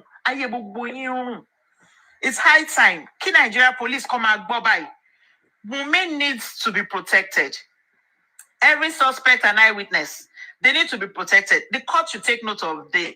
Láti ibi entrance court yẹn, anybody tó bá rí ńbẹ̀ tó bá rìn gbèrègbè ẹgbẹ́ wọn ó ti di bẹ́ẹ̀. Ọjọ́ tó bá ti jẹ́ pé wọ́n fẹ́ wá fún court hearing Mo tó bá ti dọ̀rọ̀ justice for Mo. Wọ́n dẹ́ ìṣòro wọ́n máa ṣe dámọ̀. Ẹgbẹ́ wọn ó ti di bẹ́ẹ̀ for security reasons. Ẹ má ẹ̀kọ́ ṣe àwọn ọmọ ọlọ́mọ ní jàǹbá. Ẹ má ẹ̀kọ́ ṣe wọ́n lè ṣe àwọn ọmọ yìí lọ́dún tí mò ń gbà táyé nígbà tí mò ń wà láyé nǹkan tó mọ̀ lọ́sọ yẹn ẹ̀yin olórí burúkú yìí tẹ́ bá mọ̀ yín náà ẹ̀ bọ́ta ẹ máa bọ̀ ń lé ẹ ra tíkẹ́ẹ̀tì ẹ máa bọ̀ ń lé kẹ́kọ̀ọ́ má dojú òbòdélẹ̀ kẹ́ máa dàgbòrò rú àtọkùnrin inú yín ìyẹn náà dojú ẹ̀pọ̀ délọ̀ àtẹ̀yìn tó jẹ́ pé àpògbẹ́ wà lábẹ́ bó ṣe ń ranjú ibẹ̀ nìgbẹ́ ń lọ bó ṣe ń ranjú ibẹ̀ nìtàn ń lọ lórí ìjókòó wọn nìkan náà ló yàgbẹ́ ló ń tọ̀ sójú kan aláìní tìjú ẹ̀yin aláyé ọ̀run yìí you guys should come home ẹ máa bọ̀ ń lé ẹ náà wá fèsẹ̀ bọ́tù bá ṣe ń fèsì ẹ̀yin náà ẹ máa bọ̀ ẹ wá sọ̀rọ̀ kẹ́kọ̀ọ́ má jókòó síbẹ̀ kẹ́kọ̀ọ́ má máa dalẹ̀ ayé rú ẹ̀yin olórí burúkú yà á sọ pé kí gbogbo ẹ̀ tán lẹ̀ kí ẹ̀yin káwọn àṣebàjẹ́ kí gbogbo wọn kọ́kọ́ wọn tán if you know you cannot do it then you shut up kẹ́kọ̀ọ́ ṣì dànù kẹ́kọ̀ọ́ fò lọ enough is enough it's 12 whole months already 12 whole months kí ló dé kí ló ṣe yín ganan èyí tẹ́ fẹ́ wá gbé wá yìí òun lèmi ò nígbà torí tó bá ṣẹlẹ̀ tán ẹni tí ò mọ̀ ń pa ẹ̀ nígbà tó bá bẹ̀rẹ̀ wàhálà ní sí irú àná yẹn sí tó bá yẹ pé ọ̀túnba náà àwọn náà fẹ́ retaliate bí àwọn náà kọ́ àwọn bọ́ọ̀yà bá àwọn boys wọn náà tiẹ̀ wà ń bẹ́ẹ̀ pé ó dáa á di pé wọ́n ń jùgò á di pé ẹni ẹlẹ́ni tó ń lọ ìgò bá lórí eléyìí òkúta bà lórí kíni ẹjọ́ ṣé tí MOHBAD bá kú ṣé tún ní kẹpa gbogbo ọmọ Nàìjíríà ni ọmọ yìí kò deserve ẹ̀ náà. We don't know him when, for someone like me, I'll speak for myself. I don't know him once he was alive. But everything about him, preach peace. Everything about him is about peace. His songs, the way he talks, the way he dances, the videos that's in re. Mo so mi le sọ pé bóyá mo rí video kan lọ títí pé ó sọ̀rọ̀ kan bí kó máa sọ̀rọ̀ àlùfàǹṣá síyàn. He's always jovial. Tẹ́ bá rí pé àpẹ láwọn ọ̀rẹ́ náà bí kókò máa ṣe yẹ̀yẹ́ kó máa true banter láàrin ara wọn kékèké bẹ́ẹ̀ wọ́n they laugh it off. So why is it tó jẹ́ pé gbogbo kan tó ní ṣe pẹ̀lú memory ọmọ yìí lẹ fẹ́ bàjẹ́? Kí ló ṣe yẹn tó jẹ́ pé ẹ tí ikú ẹ tí mọ̀kú tó máa pa yín tó jẹ́ pé ọjọ́ tẹ́ bá dẹ̀ máa kú ayé yín wọn ò ní rókun yín ajá ló máa jòkun yín bẹ́ẹ̀ ṣe ń ṣe fọ́mọdé.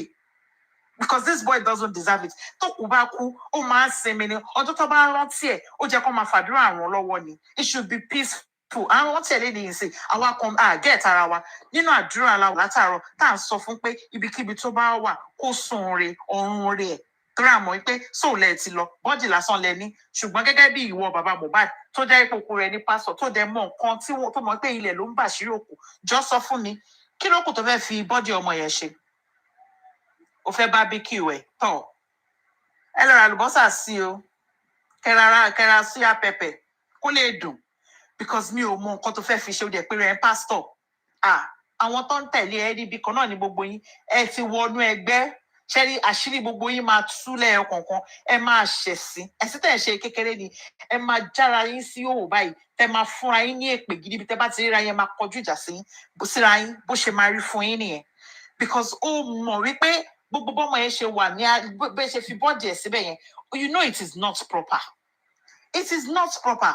Èyí autopsy tẹ ṣe gan àgbọn kankan pa àtúrí tán Greg's yẹn ṣorí bí ó ranjú mo ṣẹ̀ṣẹ̀ rí pé ebútẹ bu kò ṣàràbù o tó ṣojú náà kùn gbà báyìí mo ní kí ló dé tẹ́lẹ̀ ká ṣorí báyìí orí ẹ̀ ṣe wá dàbí orí ẹja Titus bí àwọn ẹja òkú èkó ẹja òkú Titus tiẹ̀ tún ṣì moderate ó dàbí òkú èkó bí àwọn ẹja aborí lásán yẹn mo wò tán báyìí mo ní ẹ wò wọn ó jókòó wéré bọ̀dá náà jókòó sẹ́gbẹ̀ẹ́ mílẹ̀ àwọn méjèèjì àwọn akídanidání bọ̀dá ọ̀dẹ̀ méjì just look at you àwítọ́ wọn ń bí ẹ pé kí ni wọ́n rí sí nǹkan tó ṣẹlẹ̀ ìwọ ń sọ̀rọ̀ mò ń sọ̀rọ̀ state pathologist ṣé yẹn ló ń bí òun sọ̀rọ̀ state pathologist ẹ pé kó wá sọ̀rọ̀ lórí conclusive result títí wọn àbí títí yín ló jẹ́ kó sọ but wèrè ní gbogbo àwọn tẹ́jọ́ ń parọ́ fúnra yín wọ́n dẹ̀ mọ̀ yẹn mo ṣe ń sọ wípé ẹni tó bá lóhun ò mọ̀ ní 12 months nísìnyí á jẹ́ pé ẹni yẹn ogun ló máa pa because ìkà ní gbogbo yín.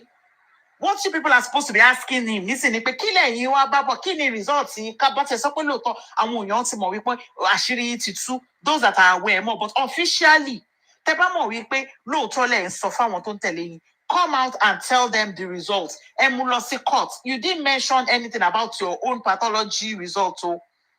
Sọ nǹkan pẹ̀ òun sọ̀rọ̀ ní pé state pathologist ò wá kí ni tí ń pẹ̀lú títí ẹ̀ ẹ̀yin ẹ sọ̀rọ̀ nípa tí yín náà àti mú tiwa lọ o àti tẹ́ǹdà ìfúkọ́t o àti ṣe kinní o I didn't hear yín bóyá ó dẹ̀ sọ èmi ò padà gbọ́ torí àwọn ọ̀rọ̀ yín gbà mí ọ̀tọ̀ nìkan tẹ máa sọ láàárọ̀ lórí iṣu ilé tó bá dọwọ́ olóòrùde ẹ̀ tún lọ sórí iṣu ẹlòmíì ọ̀tọ̀ nìkan tẹ máa lọ sọ́ńbẹ̀ you didn't give account of that ẹ kàn ń ṣorí burúkú enough is enough ẹ kó fòwò lé lọ tẹ́ ẹ bá mọ bẹ ṣe máa wọlé àwa mọ̀ ẹ ti lulẹ̀ olórí burúkú ni èmi náà mọ̀ pé ojú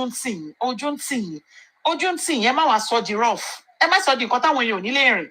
The court is an open place and tó bá fẹ́ lọ we have a lot of media people they go there to record and do their media thing lórí ọ̀rọ̀ case ẹ̀yìn nìkan ìwọ nìkan ló bí ọmọ Joseph Aloba ọmọ yẹn ti seize láti jẹ́ ọmọ tiẹ̀ nìkan látọjọ́ tó ti ní ọmọ Nàìjíríà gbà ẹ́ wọ́n ló pọ̀ ọmọ Nàìjíríà wípé kọ́ gbà ẹ́ wípé kọ́ bẹ́ẹ̀ wá nǹkan tó pọ̀ ọmọ ẹ̀ pẹ̀lú bó ṣe jẹ́ pé lóòótọ́ àwọn tó ń tẹ̀lé ẹjọ́ ń parọ́ fúnra yín ni gbogbo bó ṣe di wípé wọ́n exhume ẹ̀ wọ́n ṣe ṣògbó lónìí kan lọ ní ìwọ̀n gbọ́dọ̀ wú ni wípé ní bá máa wú àwùwọ̀ náà pẹ̀lú ẹ̀ ó bá yọ dead body àbí kí ló sọ kó tó di pé ìjọba fi òǹtẹ̀lé pé kí wọ́n lọ wo wá kọ́ mọ nǹkan tó ṣẹlẹ̀ so àtọjọ́ yẹn ni kò tí kí ń ṣèwọ nìkan ló ní mọ́ ṣé ẹ má wàá títorí yẹn kẹ wá sọ pé ẹgbẹ́ tẹ bá fẹ́ lọ sí court káwọn èèyàn máa bẹ̀rù àbí káwọn èèyàn má lè park mọ́tò kí ló ṣe yín ẹni tó bá mú nínú yín kọ́ lọ yẹgi fún ni nísìnyí káwọn èèyàn bẹ̀rẹ̀ sí ní máa tag àwọn Nigeria police kọ́ máa tag wọn kọ́ jẹ́ kó mọ̀ especially video dàrúṣà yẹn kọ́ tag Nigeria police kọ́ tag magistrate yẹn tó bá ní account kọ́ tag everybody pé nǹkan tó ṣẹlẹ̀ lélẹ̀ Ọlọ́run dẹ̀ yọwọ́ yọ̀mí yẹn tiẹ̀ wípé kò ṣọmọ yẹn ju bó ṣe rọra sọ lọ torí ìwọ ni èmi gan máa jáde fún ẹ wípé kí wọ́n mú ẹni ọlọ́jọ́ àtọ́tọ́tọ́ ti lọ irú òṣẹlẹ̀ rí olórí burúkú olè àwọn tó ń sọ fún prime boy wípé kó lọ mú wípé ṣó lé evidence èèyàn kan bó tẹ̀ jẹ́ Cubana wọ́n bí prime boy dá kó lọ bá Cubana pé kí ni kí Cubana fún ní kí ni kó wá lọ ṣe witness ẹ̀ wípé òun kò ná òun àti mú òun exchange blow orí ẹ̀ méjèèjì ti dàrú ó lè ní ẹ bó ṣe máa ń ṣe nìyẹn ó ti sọ fún pé kẹjọ exchange phone number nísìn you are telling him to come you now bring him to your side the next thing nísìn ni pé you have a lawyer your own counsel your own kìnìkan as your foundation you have your own lawyer nísìn sọ ma sanwó sọ́dọ̀ àwọn yẹn ti èmi ò ṣàánú àwọn yẹn máa dá owó kún ni bó ṣe wà yẹn àgbàná ti wọnú ayé wọn bó ṣe máa bá yín ní tó bá ti ń ṣe ìkà tó ti ń ṣe ibi ọ̀nà kan ló fi máa gbà sọ nǹkan nù ìkókó ẹ̀mí ẹ̀yẹn máa dá mo tèmi fẹ́ kí wọ̀yọ̀ mi mọ̀ pé bó ṣe ń ṣe nìyẹn o ti cast ó lè ní olórí burúkú lọ́wọ́ àbí jókòó sí ó lò òṣì àwí tó ń sọ wípé ọwọ́ yẹn wọ́n fẹ́ ti mọ́ prime boy lọ́rùn ní inú ilé lọ́wọ́ ti ó ṣojú ẹ̀ bọ̀dọ̀ òfò olóṣì olè ọ̀fọ̀n tó bá yẹ ẹwà kó sì dànù ẹ ṣáà tí ẹ má dá wàhálà lẹ lẹ́kọ̀ọ́ kọ́tẹ́lẹ̀ and èmi náà dẹ̀rẹ̀ I will go and tag Lagos State máa tag Lagos State I will tag Jídé Sanwó-Olú máa tag wọn tí máa ti rí fídíò yẹn lórí Instagram I will keep tagging him I will tag in fact I will go under his kidney I will go there and drop it ṣe pé it's high time ẹni kí gbogbo wọn kó fò dànù kọ́kọ́ ṣì lọ tèmi ní pé bá mi protect ọmọ mi ẹni tó bá súnmọ́ ikú pa ẹni tó bá súnmọ́ ọmọ yẹn ikú pa torí ẹ̀ ní evidence kọ́kọ́ against ẹ̀ láti bí 12 months ẹni tó bá súnmọ́ Wùnmí ó ṣègbè dànù that is all we want let Lagos State protect her for their lovers bẹ́ẹ̀ ṣe fẹ́ ṣọmọ yín lẹ ṣe ń ṣe yẹn kẹ máa wá justice sẹ́yìn wá torí justice sẹ́yìn wá ti yàtọ̀ sí èyí tí gbogbo ayé ń wá ó ti yàtọ̀ sí èyí tíjọba ń bá yín wá gbogbo ibi tíjọba ń nawọ́ sí ẹ̀yin kò tẹ́ yín lọ́rùn ẹ̀ níbẹ̀ kọ́ lọ́nà so go and do it on your own it's high time we call on Lagos State government èyí tó ti ṣe náà ẹ̀ ti tó ti pé 1 year it's enough abeg. People should go and sort yourself. Ẹ fẹ́ máa sọ jíjẹ ìjàgboro. Ẹ fẹ́ sọ jíjẹ ìjàgboro. Ẹ wọ Ọ̀túnba, ó ti sọ èmi o, ẹ jẹ́ kí n lọ mọ mi. Mi náà fẹ́ lọ mu gàrí, mo ń padà bọ̀. Thank you so much. Thank you. Gàrí, ṣé kò ń ṣe àpò gàrí la máa rà báyìí? Ọ̀túnba ti dá àkọọ́lẹ̀ pẹ̀lú gàrí. Ó yá o, pretty beam. Ẹ kalẹ́ mà. Níbo. Ok. Ó yá o, kí lẹ ní sọ fún wa? Ẹ̀yà aráàlú jò sí. Ní ìgbàgbé ojú yín o. Ẹ̀wẹ̀ fi nílẹ̀ o. Ẹ̀yà aráàlú jò sí. Ẹ fi nílẹ̀ o. Kẹ wá fi Ghana must go, kẹ wá fi kó jòsí kúrò l'Ékòó. Bí ìgbàgbé fèsì yìí àti ẹ̀jẹ̀. Ó yá, ẹ give submission yín mà. Èkìtì kété. Ọ̀túnba ẹ kalẹ́ o, ẹ wò lánàá yẹn. Mo fẹ́ refresh pa. Mo ṣàlọ́ mo ní ṣé mo pa notification mi ni. Mo tún lọ sórí péjì ìyá Dámsẹ̀ gan pé àbí wọn ò jẹ́ kí n gbọ́ ni kí ló ṣẹlẹ̀. Ẹ wò orí wọn ló burú. Ẹ kú ọmọ ṣe, ẹ kú àlọ́bọ̀.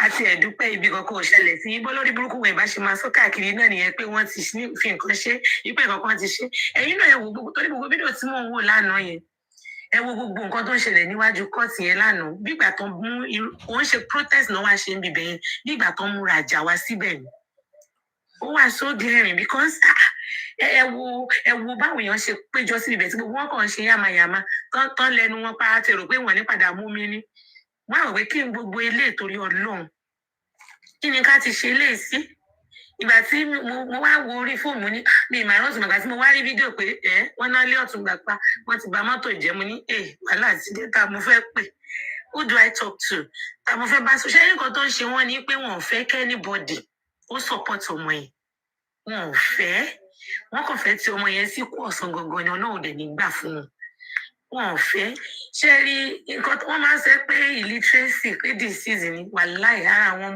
most àwọn tó ń monetize account wọn yẹn ni mo ti mọ̀ tó bá ti lè mú story wọn tó ń kù kẹ̀ báyìí tó ń gbé fáwọn àwọn òpònú followers wọn báyìí wọ́n máa gbé mú ní nǹkan tẹ́lẹ̀ bá sọ wọ́n máa mú oríṣiríṣi information wọ́n máa join ẹ̀ tàkù so wọn ò fẹ́ nǹkan kan tó takò nǹkan tí wọ́n yẹn ju èyí tó jẹ́ ti tí wọ́n yẹn lọ nǹkan tẹ́mi rí nìyẹn nínú gbogbo ọ̀ràn wọn ò fẹ́ so nǹkan táwọn bá ti sọ yẹn ló fẹ́ kí everybody kó tẹ̀lé so wọ́n dẹ̀ ti gbàgbé pé ní court sentiment ò win ní kéèsì emotion ò win case tó bá gbé emotion dé court you are deceiving yourself nǹkan tó nídìí ní court is evidence and àná nǹkan tó wá jẹ́ kọ́kọ́ mi balẹ̀ lánàá yẹn ìgbà tí lọ́ọ̀yà Wùmí tó sọ̀rọ̀ lọ́ọ̀yà títí wọn gan sọ̀rọ̀ wọ́n ṣàfẹ́ kán pín ikú ọmọ yẹn kán pín ẹ̀ sọ́rùn ìyàwó ìgbà tí lọ́ọ̀yà àwọn méjèèjì sọ̀rọ̀ kó ibo wọn tó ń sọ mi ò tí ì rí pọ́ìntì pé ọmọ yìí ló ṣe nǹkan yìí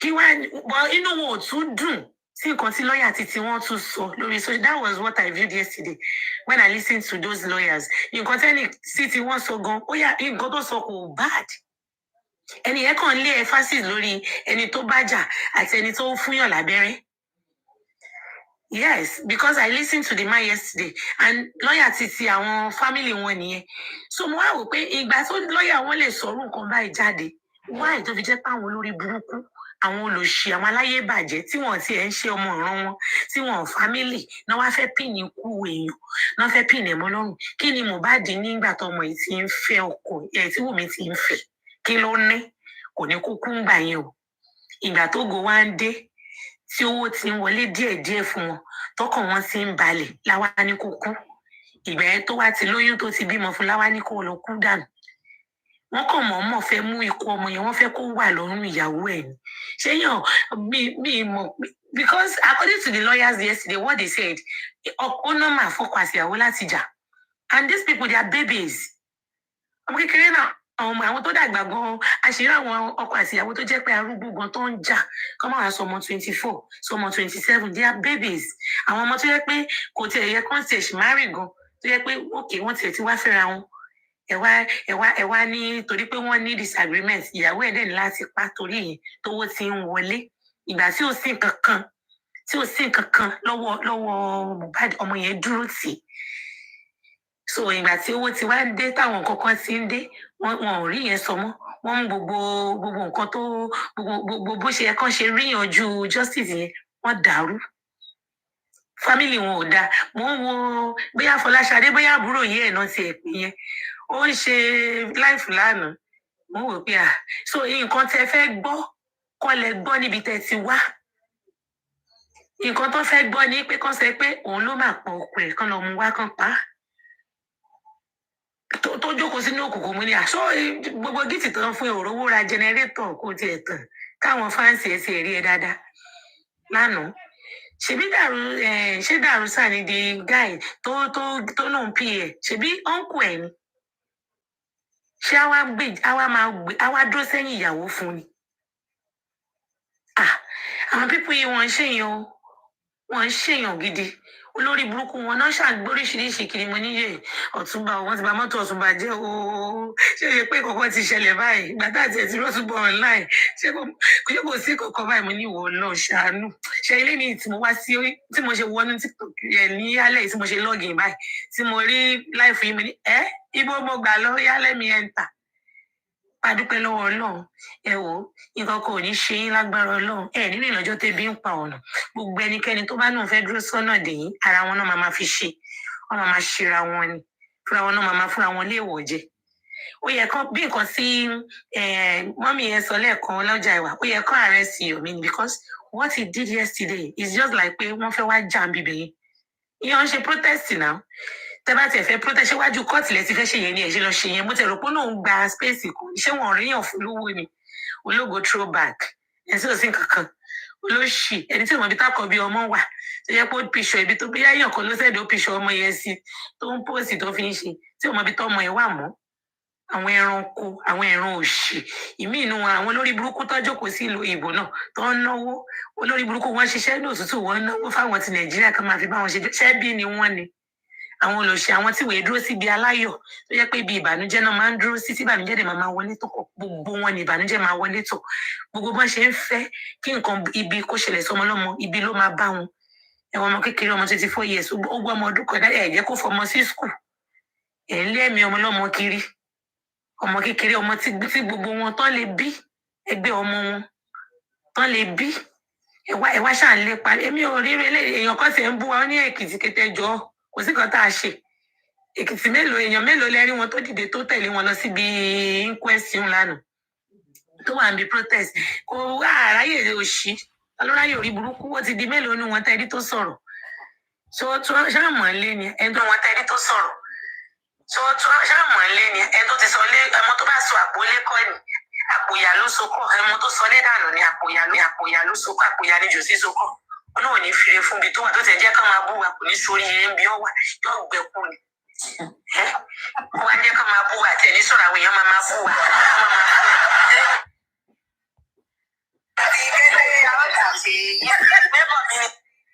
iye má wọrí láì sí kọkọ tá a mọ ẹ wò ní àwọn ọkọ náà ni wá.